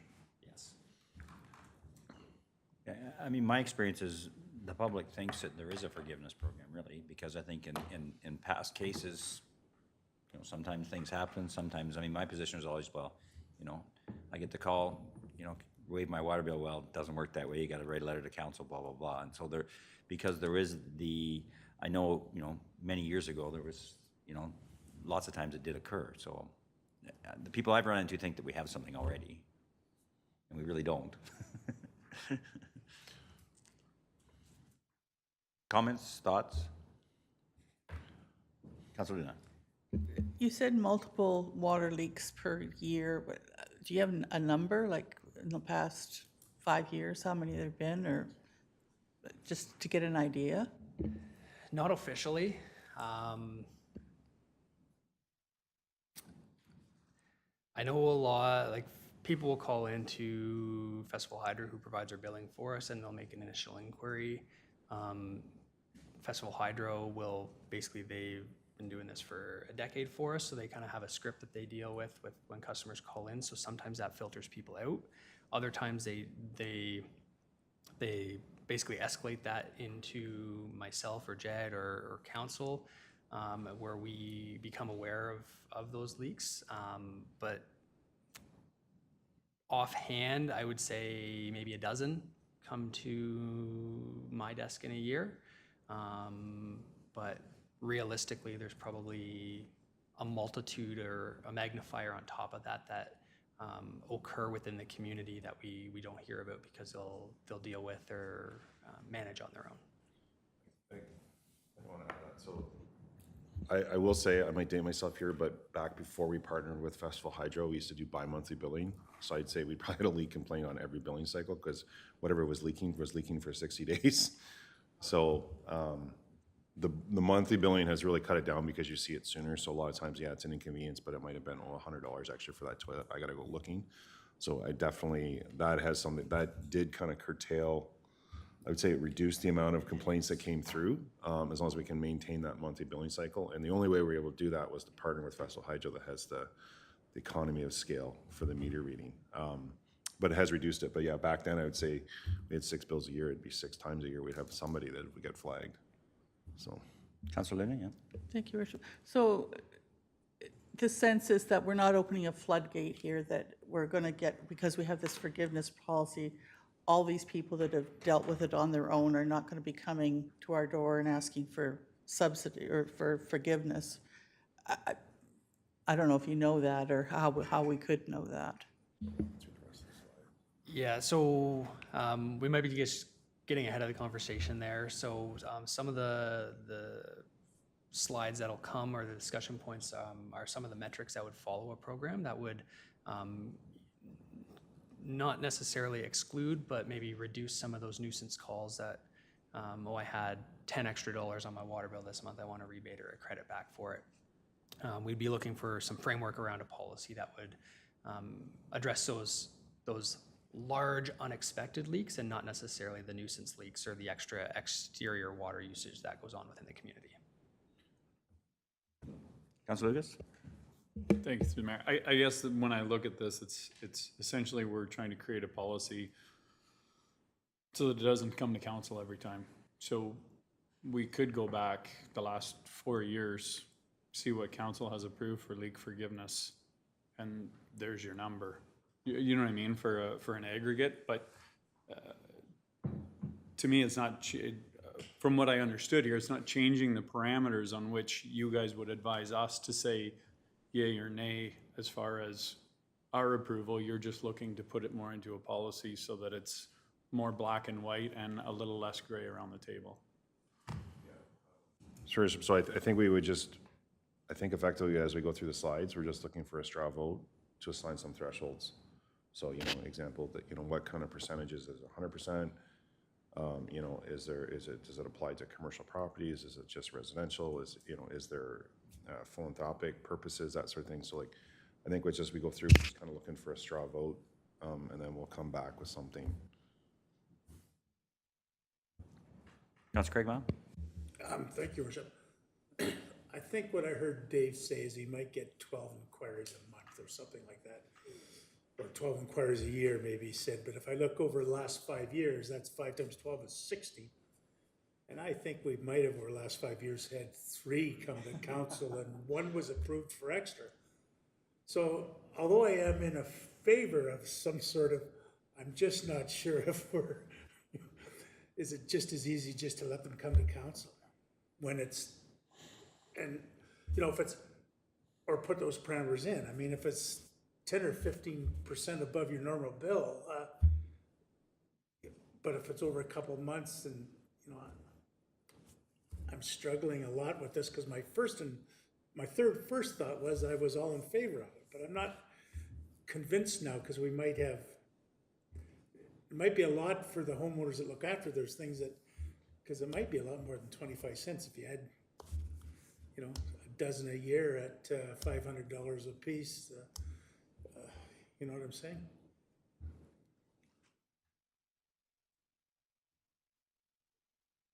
Yeah, so I can respond to that. So we do get inquiries every year, might be a dozen that come into town staff. Basically, because we don't have a policy or a procedure in place to deal with those at a staff level, their only option is to come to council. And unfortunately, like, that filters a lot of them out because they either are prominent within the community or they have some kind of metrics within the community, and they don't necessarily want their laundry aired in a public forum. So they elect not to pursue it at that time, and then that is what causes that gap between the inquiries that we get and then what actually comes to council for consideration. Where if it was filling out a form and an application and going through an established process, they'd be probably far more likely to navigate that process than come to council directly. Councilor Purdue? Thank you. I think a policy, I think it should have a high threshold. I don't think like a nuisance leak, and we'd be seeing all kinds of them. So a high threshold to qualify. But I think that the policy itself and the opportunity for that compensation would be an education piece for people that are calling in and saying, okay, you know, my bill's $20 more. Well, maybe you have a leak, you don't qualify, but you need to get a plumber in because we're not going to compensate you that $20 every month or at all. Yeah, like, so I think that, I guess that education piece, I didn't realize just how expensive it was until we've had some of those water bills to have a little nuisance leak, you know, and I think the general public maybe don't understand that either. Yeah, how a plumber, you can pay for the plumber just by saving on the cost of that leak. Further thoughts, comments? Yeah, I mean, I think we should have a policy because I really don't want to be dealing with it at council, to be honest. And I think that I think we could set a threshold, a high threshold, you know, in the neighborhood of 1,000 or 2,000. I mean, I've had calls, I get 3 or 4 calls a year. And I had one woman a few years ago, her bill was $3,000. No, I think there was some negligence on her part, but that's another story. But the reality is I think that she didn't want to feel that she had to go through a public process. And I do think that, you know, as a recent example where we dealt with one of these, I mean, there was some gray area in terms of billing and changeover and reading meters. And I mean, I've had that before with Festival Hydro. I mean, you get pissed off, they estimate for 3 months because of the weather and blah, blah, blah. And then all of a sudden, you know, you get, you know, it's no, you know, your bill's too much and so forth. So I don't think it's unreasonable to have a policy. I think it'd be simple. And I think people would accept it, that it has to be a high threshold. You know, if you're out $100 or $200, sorry about your luck. But if you're, you know, if it's a substantial thing, as a recent case that we didn't deal with, you know, for a woman that was a senior, and because the water system is supposed to be self-sustaining, I think it's no different than a grant for access to recreation. I mean, it's different, but just the type of a subsidy to help. I think if we put enough conditions on it, I think it would be simple. I mean, you know, I'm thinking myself, you know, if I had a substantial thing, there's always doubt because there is, you know, change in the billing period and so forth that isn't automatic. And there, you know, admittedly, I mean, there has been cases where, you know, the town has missed certain readings or it hasn't got caught, you know, with changes, you know, to 60 days to 30 days or, you know, billing periods and so forth. We don't always catch. I think people expect that we're going to catch or they're going to get a phone call if there's an irregularity, and we don't have the capacity to do that all the time either. I think that's something the public expects, that if there was an irregularity, we'd let them know. Well, that always doesn't happen.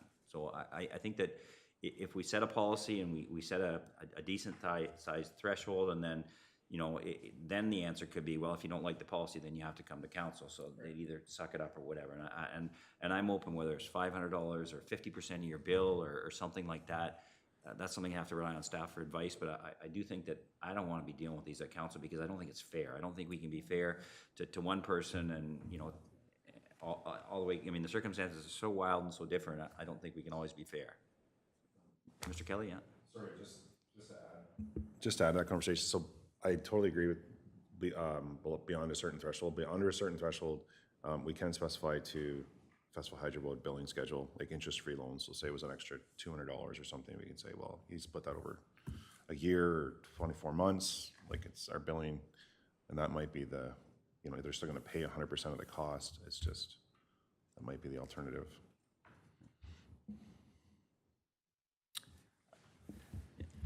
So I guess what I've written down here is yes, there's interest in a formalized policy and some form of structure around a leak forgiveness policy or framework anyways, with some metrics or some structure around it to navigate that. So that's good because the whole rest of the PowerPoint was assuming that. So otherwise it would have been a short presentation.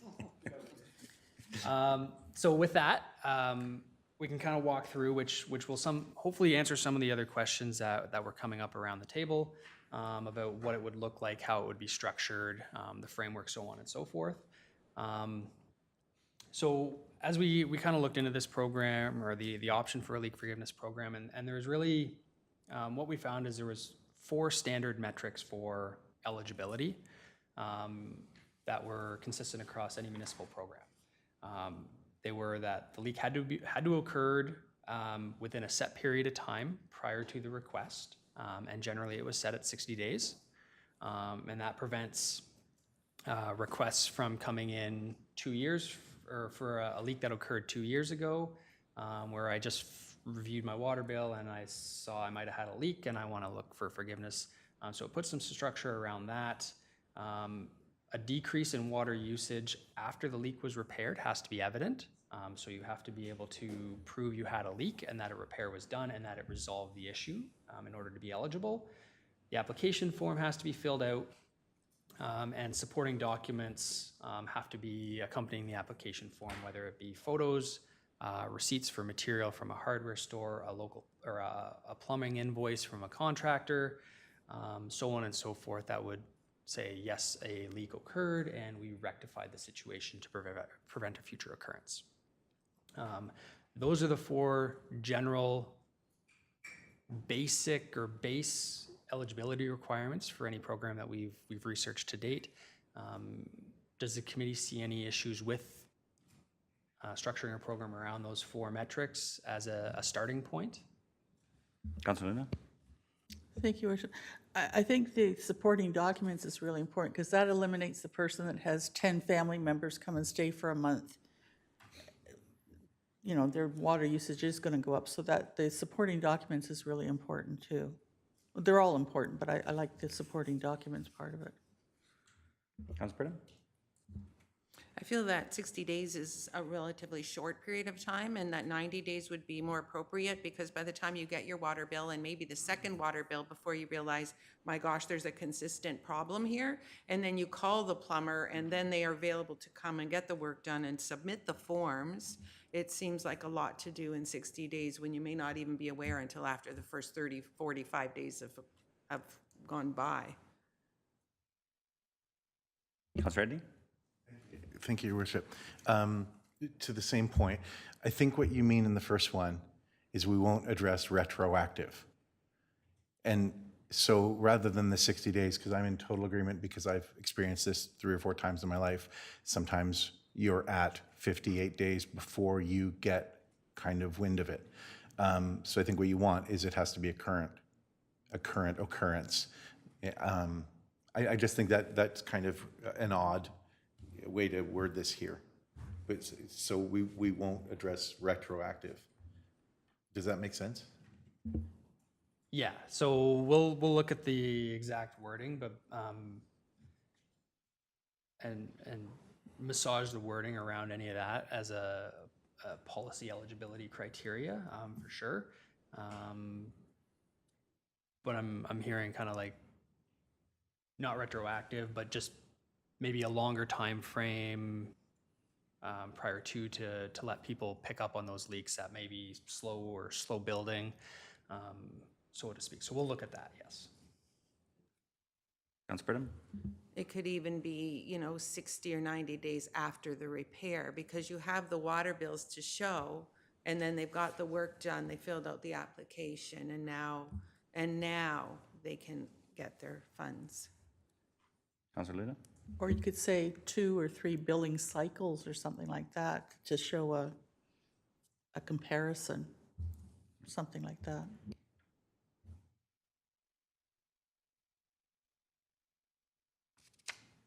Yeah, so we'll look at that and see what kind of wording we can structure, but it sounds like the intent is there not to have a retroactive pay, but maybe a longer lead time. So we'll include that into any policy that we bring back to council. Councilor Craigmile? Thank you, Worship. I'm not sure if I'm understanding what's currently being said properly, but if I get a bill, so it happens to be today, I get a bill that shows I'm 75% over my normal monthly bill, you're not gonna let that person wait 90 days and get 3 more bills over that large amount before, you know what I mean? I think it should, once that bill's issued and it's over, it shouldn't get, for another 2 or 3 months. It should be fixed immediately. Councilor Reddy? Thank you, Worship. Just like a real life example, because of the way, even with the monthly billing, the way it's set up. So my first bill might come in $12 more than I expect normally. It's also about 3 weeks behind. So when the next bill comes in and it is more than double, I'm aware there's a problem. But the next bill is also 3 weeks into being processed. So that 60 days gets eaten up really quickly. And so when we look and we think someone's being irresponsible because they don't get to it in the first billing cycle, it's usually 3 billing cycles, even at monthly, before you get the total, that how much you're over.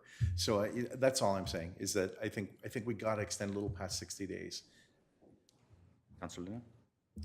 Thank you, Worship. To Councillor Craigmile's point, we're not asking that they wait that long. It's that they're allowed that length of time to, like 2 or 3 billing cycles to just establish that there is a problem, right? We're not saying you have to wait that long. Yeah, and that's really a trade-off with any policy too, right? Because by having too short of a time period, you might limit what can be picked up or those that would qualify. But by having too long of a time frame, you could also, to Councillor Craigmile's point of view, have people defer repairs, right? Where, okay, I don't have the money right now to do a repair, so I'll just let that leak because I know I can make a claim to the town and get all that money back. So it's kind of a trade-off there as to where that sweet spot's going to be to be equitable and fair to everybody, while also encouraging those prompt repairs when they're identified. Councilor Brenham? I think that can be solved by having a limit so that we know that this is the upper limit. And so if they let that leak go on, they're going to eat up the, whatever it is, $500 or I don't know what our limit is, $1,000, but they're going to eat that up quickly by not addressing the current problem.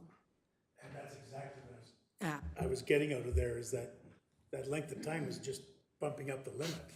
Yeah. You know.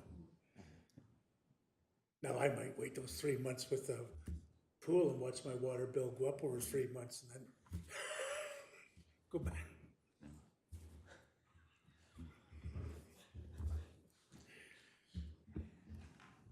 Okay. With that, we'll take a look at that and see where that sweet spot's going to be. So with any standard eligible criteria, there's always ineligible criteria, and generally consistent across municipal programs as well. So what we generally saw for ineligible criteria is if the home is vacant or unoccupied for a period of time when the leak occurs, whether it's high water use that's caused by outdoor water use, such as your pools, your hot tubs, hoses, irrigation systems, or neglect of private plumbing, such as failing to winterize outside taps, purposeful damage or neglect, and whether or not leaks are recoverable through a third party, such as insurance. So those were kind of the standard ineligible conditions that we found within similar administered programs. From a staff perspective, they make sense to have in there to some degree because it provides that structure around what will and will not qualify for your program, takes out those pool filling ones every April or May, so on and so forth. With that, is the committee comfortable with the program having those standard eligible or ineligible criteria in place? I'm seeing some nodding, some heads. Okay. I want to put a time frame around this discussion if I can. There's a limit that people are available at the PRC, so if we can try and wrap this up around 11:30 would be good. I don't know if that gives you guys, not that you're not important, just that we have a couple things we need to deal with today, and I just hope we can get through the list here. We're just not important enough. You're important enough. But we have a pressing item on the agenda as well, respectfully, so I just hope if we can sort of quickly go through the list, that'd be great. That's my job. So with that in mind, would it make more sense to just kind of, instead of going slide by slide and then asking for discussion, would it make sense to kind of roll through the different slides and the different program metrics and then kind of have a wholesome discussion at the end to kind of bookend the discussion? Sure. If the committee's fine with that. So with that, we'll move right along then. So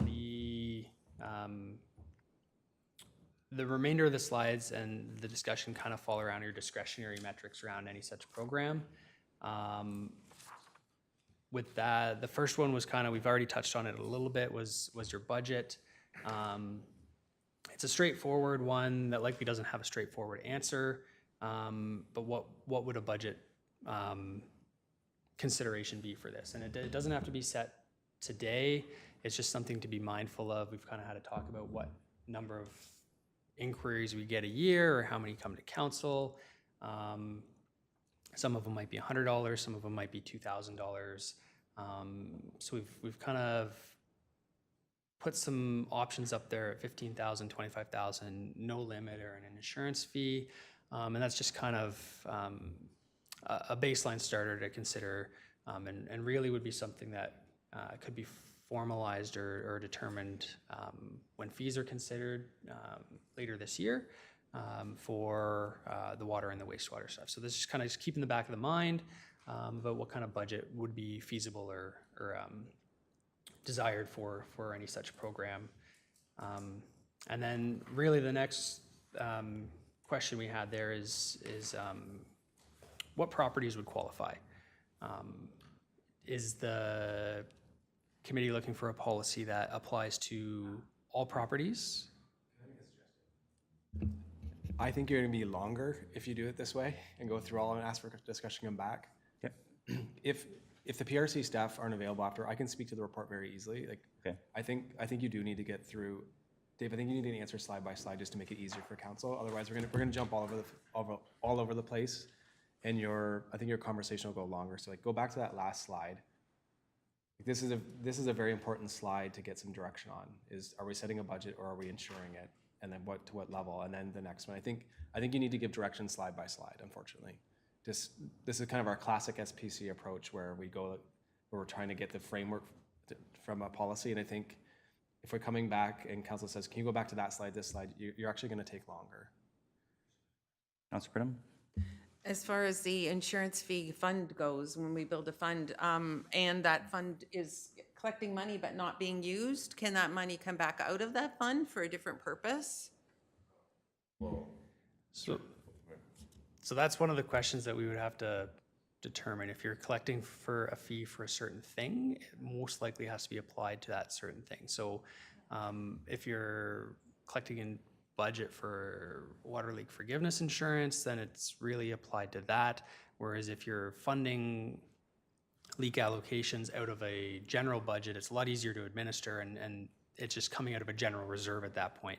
And that's kind of where the staff recommendation is to just set a budget within the existing water fees that would come out of water reserves, as opposed to collecting a dedicated fee that would have to be administered with a bunch of rules and requirements around it.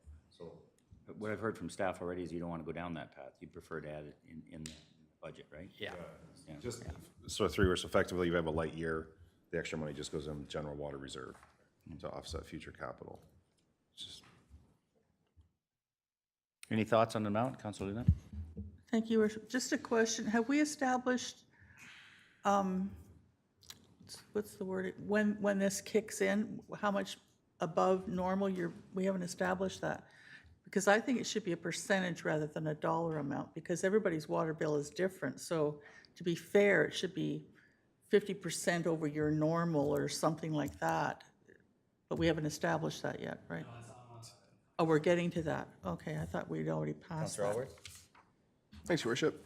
The 15,000, you have it set as your recommendation. In your research, was that like typical of other municipalities? Was that specific amount, or? So nothing was specific around that budget amount. Basically, because we only get so many inquiries a year, and only so many come to council a year, and so many are being filtered off by either the billing contractor or people not wanting to come forward, we really don't have a strong metric around that. So the thought with that value is basically it provides a starting point. And then whether or not we get more or less that would work within that budget, we'd be able to find out within a year and provide some data, and then be able to amend that budget annually moving forward after that. Okay.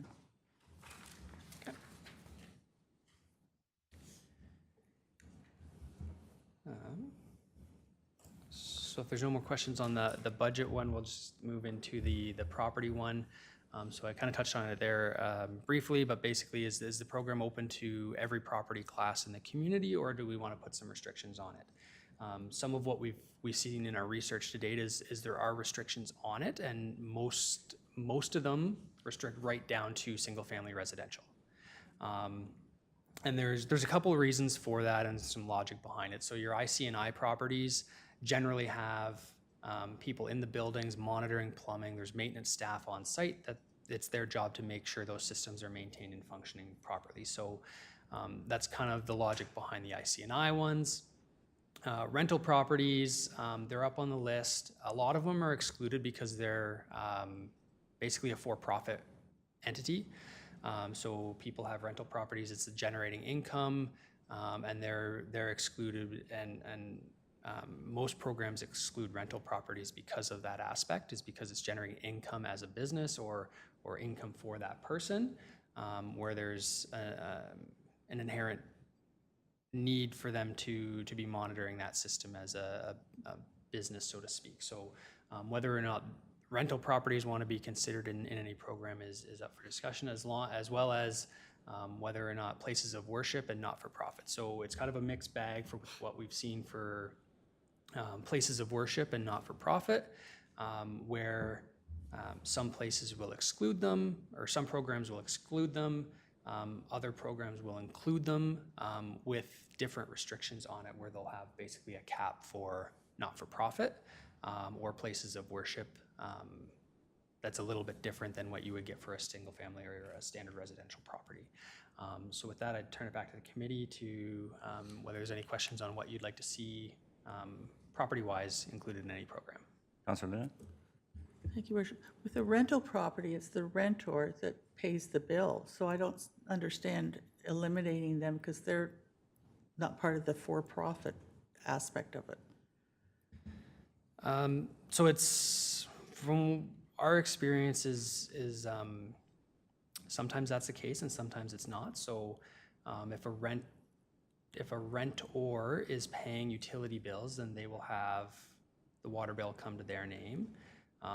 But that's an agreement between the building owner and the rentor, and not necessarily a requirement. So sometimes we'll get renters that aren't paying the water bill, and that's being done by the owner.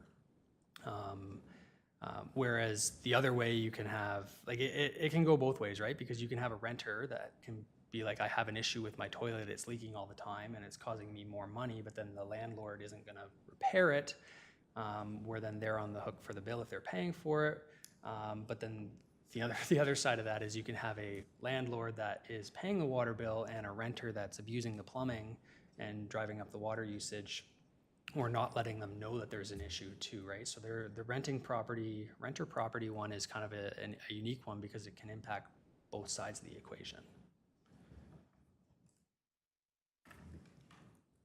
Further thoughts? Councilor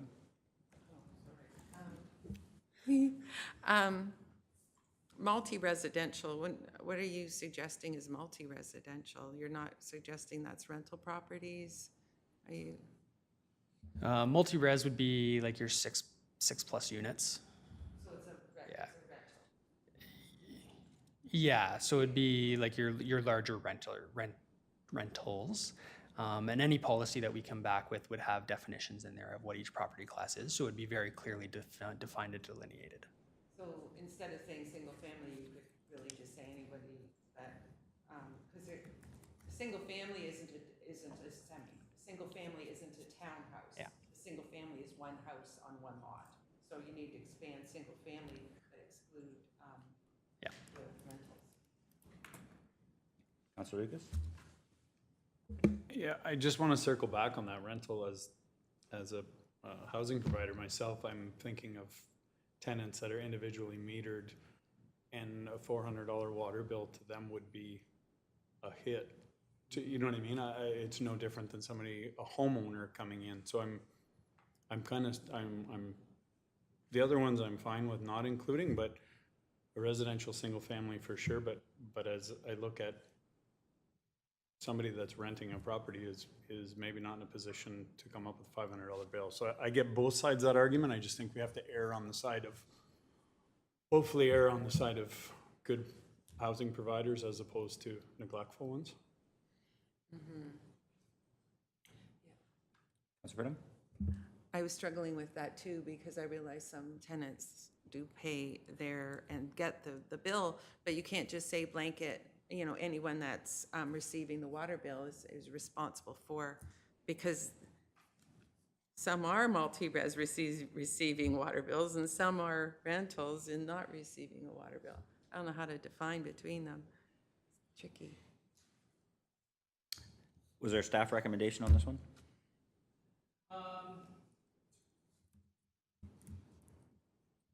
Sorry. Yeah. Basically, limit the ICNI or exclude the ICNI and your non-residential properties. Single-family residential, including your duplexes and your triplexes, your row houses, things like that. And then we were kind of looking for that direction on the rental property piece, but that's kind of the staff recommendation. Through in theory, you could look at anything that's over an inch in water service or something like that, that might cover it, just thinking out loud here, right? Like in your scenario, you know, they'll all be 1 inch as per the building code, right? Individually metered 1 inch. That's a concept, like this is all conceptual, but anything that bigger, you know, 6-plex or something's gonna have like bigger than 1 inch. So that could be our threshold. Councilor Craigmile? Thank you, Worship. You could have a rental unit, 3 units, and only have 1 meter. Is that not possible? 100%.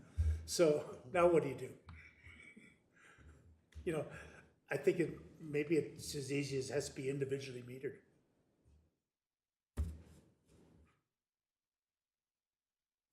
Yeah, I'd be okay with that. Councilor Lucas? Yeah, I agree, Councilor Craigmile. I think, Jed, I think your point there is well taken. Of, you know, water services inch and under is a typical standard residential property. So if you're metered on a 1 inch service, you're good. If you've got a meter on a 2 inch service, it's probably because it's hitting multi-res or it's hitting a 6-plex, you know what I mean? Whatever. So that might be the simplest way to delineate a residential property with a 1 inch service.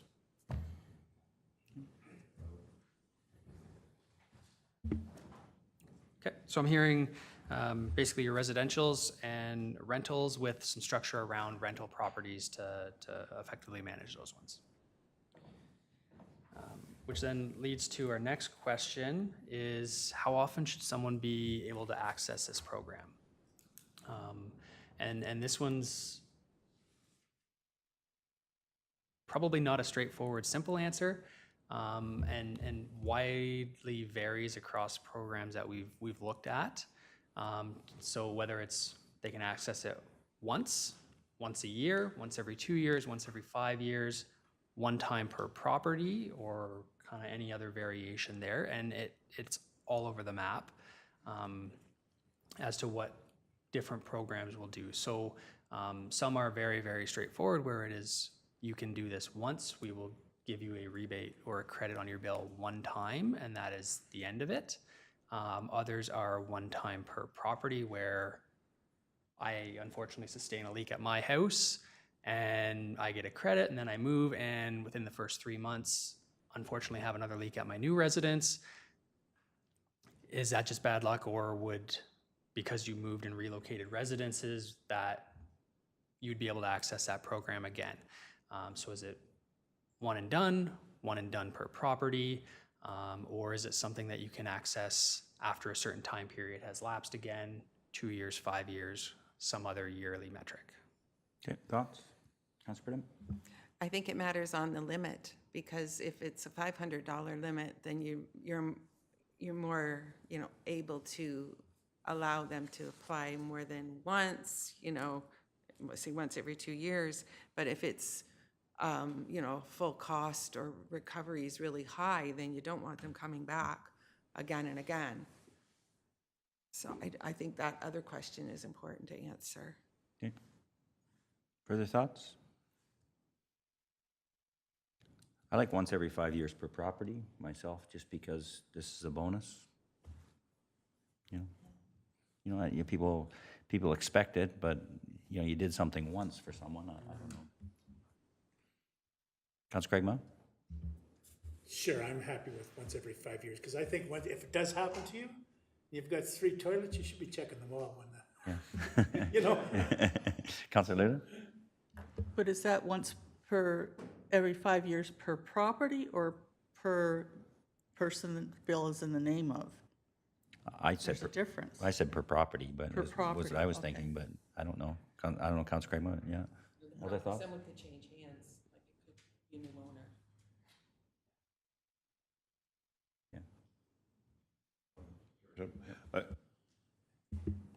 Sorry, I would agree with the 5 years. In my opinion, I feel that once people go through it once, they're generally a little bit more diligent to keep an eye on it. It doesn't seem like they call back, so. Councilor Pridham?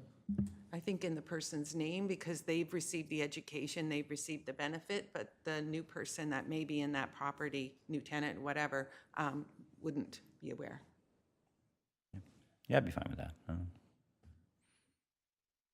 Councilor Alward? I was just going to say I agree with Councilor Pridham on this one. Okay. We can take that and go with that one.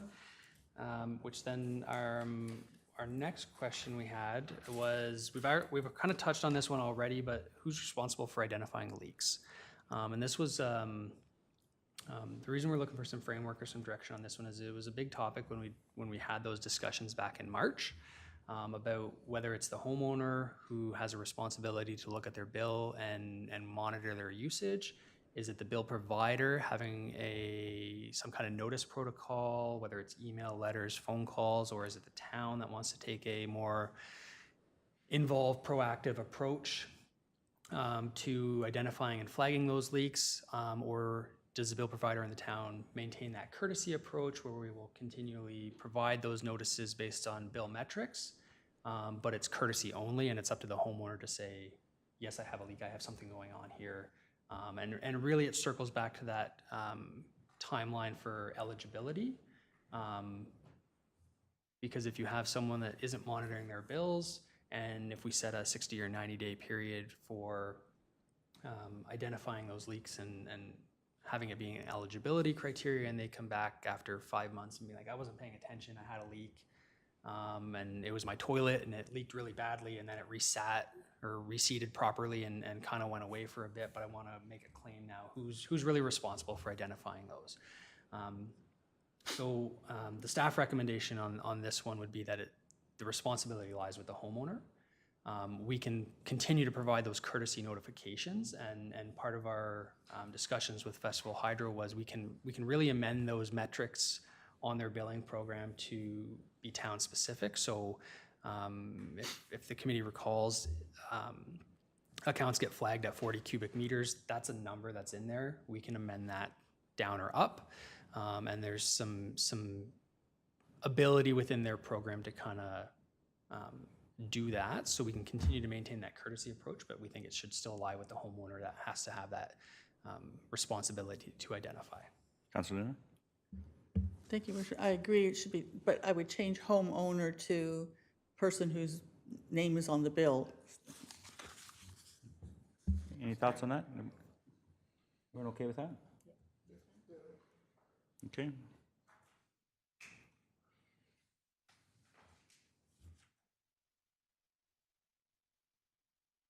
And then we've touched on this one already a little bit as needing to have it in there, which is the minimum value.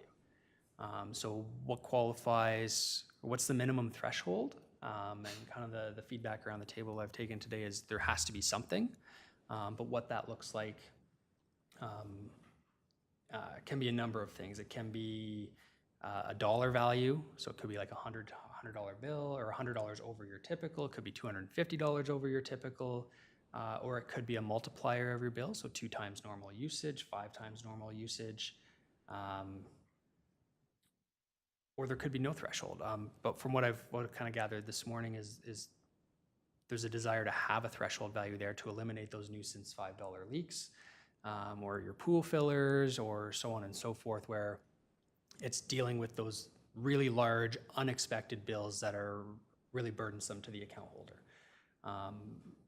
What we see on other programs is usually it starts at about $250 above normal as your minimum threshold, because that eliminates all those outdoor water usage, eliminates the pool fillings, so on and so forth, and kind of gets into that larger dollar value where it becomes really burdensome. So from a staff's perspective, the recommendation anyways would be to have a dollar value attributed to that as opposed to a multiplier, because if you have a multiplier and someone uses 2 cubic meters, 2 times their normal bill is now 4 cubic meters, which is still significantly less than normal and is in that kind of nuisance range. So that's kind of the thought process there, where it's a dollar value. You have to eclipse this in order to enter the program, kind of thing. Councilor Luna? Thank you, Richard. You mentioned the pool fillers, but they're already eliminated, so that's a non-starter. But for somebody on a fixed income, I think a percentage usage is more appropriate for somebody like that, because if your bill goes up 50%, that could be a lot of money for you on a fixed income, but I just don't like the fixed numbers. I like a percentage, whatever that percentage might be. Other thoughts?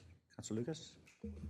Just, and you maybe don't have this information top of head, but let's say you're 13 cubic meter a month. What's your monthly water usage bill on that? With wastewater tied in, it's about $87.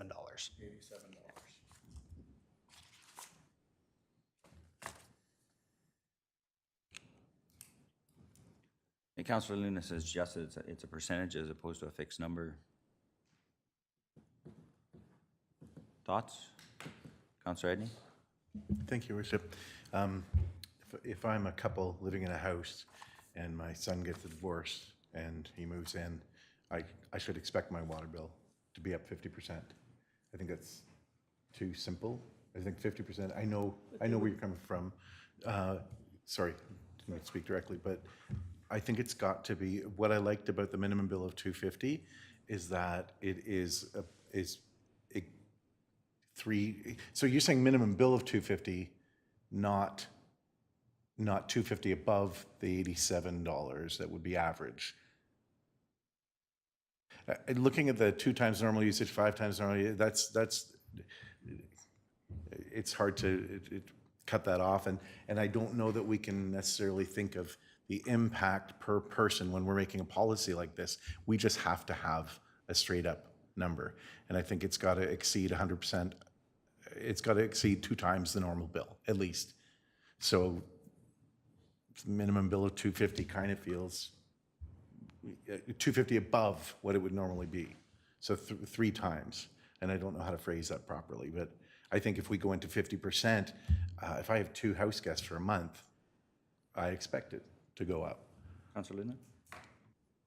Thank you, Richard, but you wouldn't qualify for the rebate if you had 2 guests staying. That would come out in the application, right?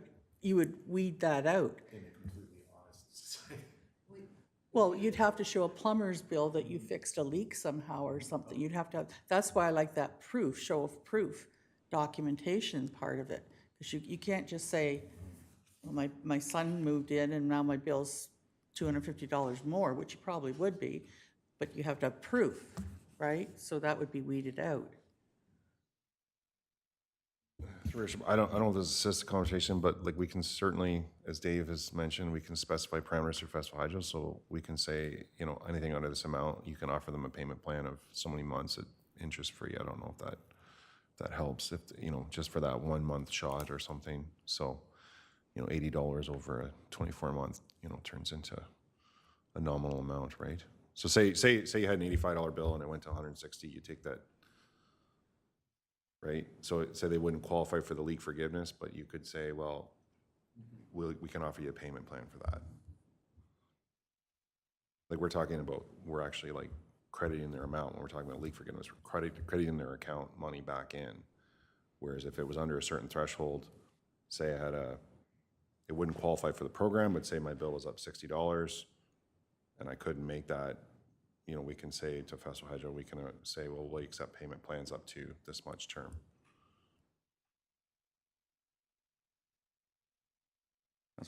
Okay, now I'm confused because that's a whole different scenario, right? Like, so if I have 10 family members move in with me for a month, you're saying that I could spread that out, that increase?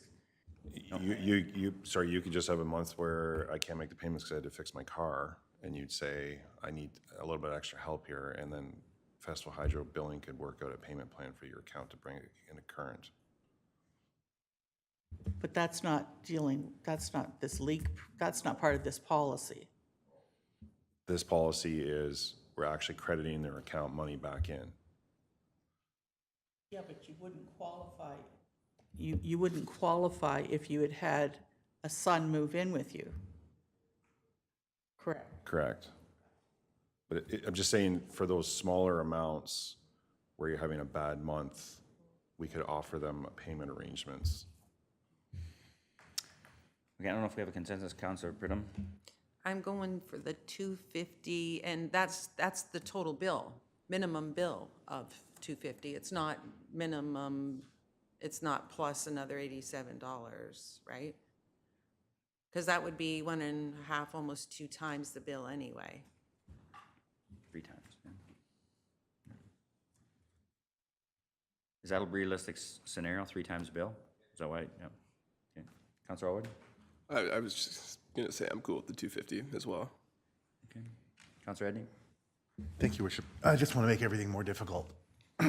So we talked about the 3-month span, $12, $250, got it fixed, $65. That's the extra. Do I get all that back? It's the same leak. So that's our next question. Okay, jumping ahead. Councilor Craig Mah? Yeah, I think the minimum bill of $250 works.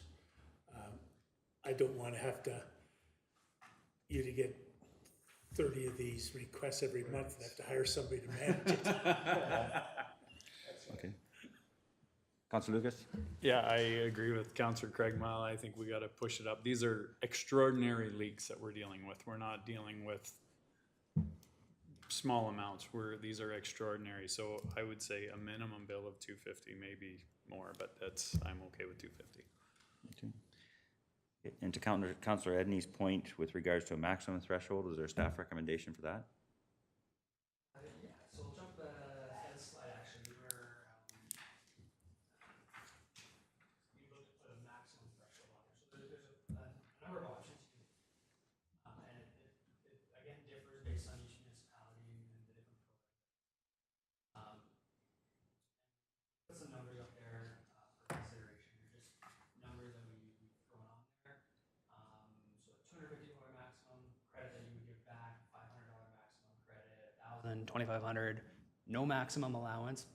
So basically, with that one, it would be a return to normal usage. So any water usage fees incurred above your normal would be credited back. So that's how that one would work, or a percentage where you would credit back 50% or 50% of the excess water use.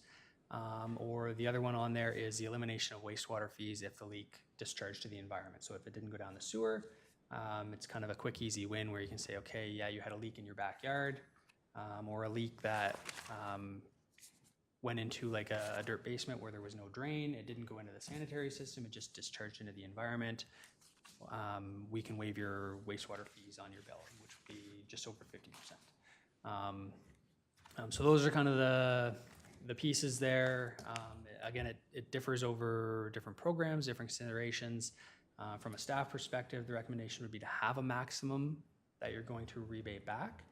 And really it's a question of what the committee would be comfortable with seeing in a policy. From a starting point, the recommendation would be about 50%. So if you have a leak of $1,000, the maximum that you will get back is $500 from the town. So basically a forgiveness of half. But again, it's whatever the committee would be favorable to endorsing. Okay. Thoughts on the staff recommendation? Councilor Lucas?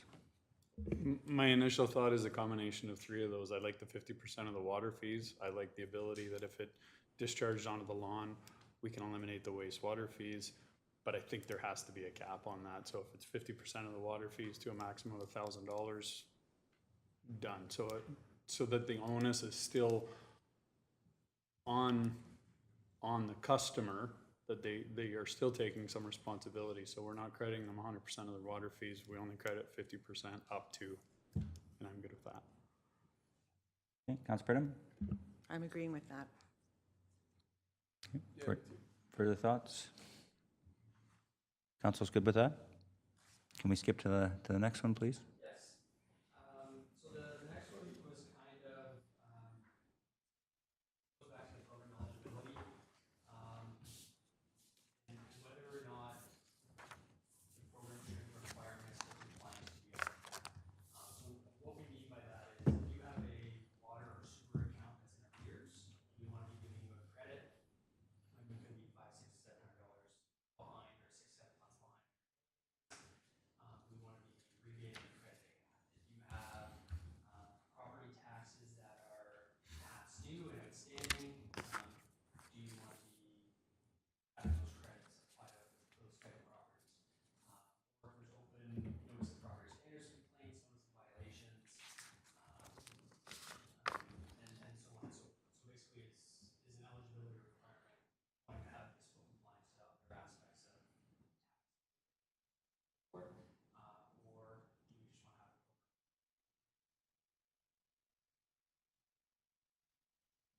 Thoughts from council?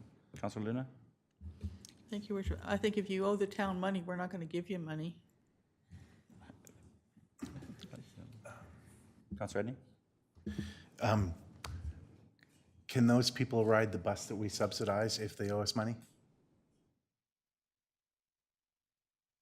I think if those people have found themselves in a situation where, and they have a legitimate that meets all the parameters that we've set out here, they deserve the same treatment that a person who has tons of money and can pay their bills have.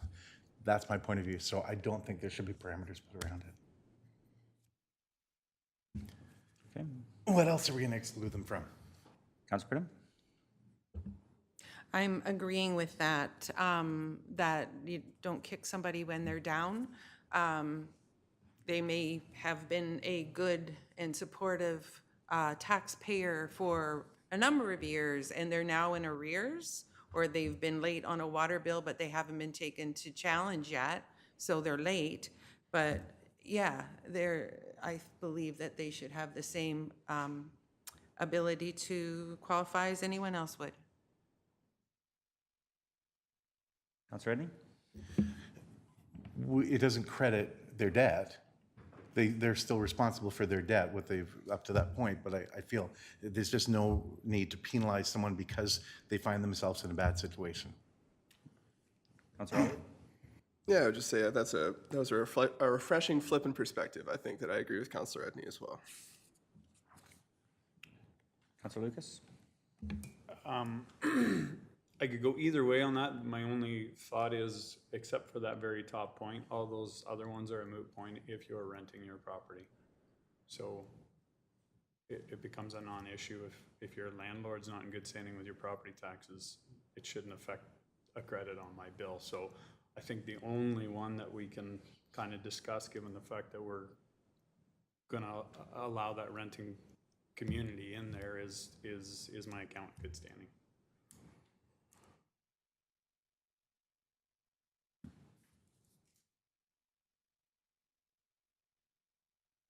Councilor Luna? Thank you, Worship. Just to go back to the minimum value thing, along Councillor Edney's line of thought, if Mrs. Jones is on a fixed income, senior on fixed income, and her bill is, for easy math, $100 a month, and her bill goes up 50%, that's $150, if my math is right. $50 to somebody on a fixed income is a lot of money. She has to get up to a $250 bill before we'll include Mrs. Jones? I don't think that's right. I think the percentage, again, to argue my point, is the way to go, to help people that are on, down and out and on fixed incomes, and, $50 is $50. Councilor Lucas? Thank you. I guess my only point back to that and to any of this, even with having your accounts in good standing, a simple phone call can take that $50 and we're gonna pay it $5 a month for the next 12 months. So now there's opportunities available, and that's where I'm almost like water and wastewater accounts in good standing. There is opportunities there. You guys aren't saying if you don't pay your water bill this month, we're gonna shut it off. It's like, no, we'll help you through payments, interest-free payments. So I think there's avenues to deal with that. Councilor Luna? Then I think the policy should state that somehow, that there are other avenues. Sorry, 3 years, so we're collecting all these data and these comments, and like, don't shoot the messenger, like, we gotta ask, right? But I think when we bring the report back, there's things that are outside the policy, like the notifications, like when does Festival Hydro click in on this? The things about the payment plans, that sort of thing. We'll report back. Those are kind of sitting outside the policy, but they're definitely pertinent information that you'd want to know, right? So we'll report back on that when we bring that back. Councilor Edney? Thank you, Worship. Forming the question as I'm looking at you. If my water was leaking, 1-inch service, whatever, for a month, and I normally pay $87, but for one full month it was leaking, would that not constitute much more than 50%, it likely would be about 3 times what you normally use, wouldn't it? Depends on the leak. Through your worship, honestly, it depends what was leaking, like, you know, we've seen them all over the map, like I had one, gentleman left his garden hose outside, his son washed the car, left the garden hose energized, we had, like with water, the tap was on, flash snowstorm, froze, garden hose leaked all winter underneath the snowbank. So, yeah, his bill was $1,500. So it really depends on like what the leak is. Like, you can have a bad toilet leak or a slight toilet leak or, right? So it's hard to speculate like that. Does that make sense? Sorry, I was thinking more in the other direction. Is there such a case where the leak is so slow that enough to reach 50%, but not enough to kind of, sorry, forget the question. I'm just trying to figure out if, in my experience, it's always gone way up when a toilet's running or a sink is dripping quite a bit. It goes way beyond the 50%. And at $87 for the average, if you're a fixed income person by yourself, you're probably using much less than 87. I'm trying to justify the idea that I hope the other parameters cover it. If we don't have a minimum, that the other parameters that were fixed to apply to this cover if it is only up 50%. Well, we'll have a shot at this when it comes to council, and we'll have, and I guess the answer to, respectfully to Councillor Edney's question is a little bit more on average water bills and what usage mean. Perhaps even another municipal policy, because then we could see as well.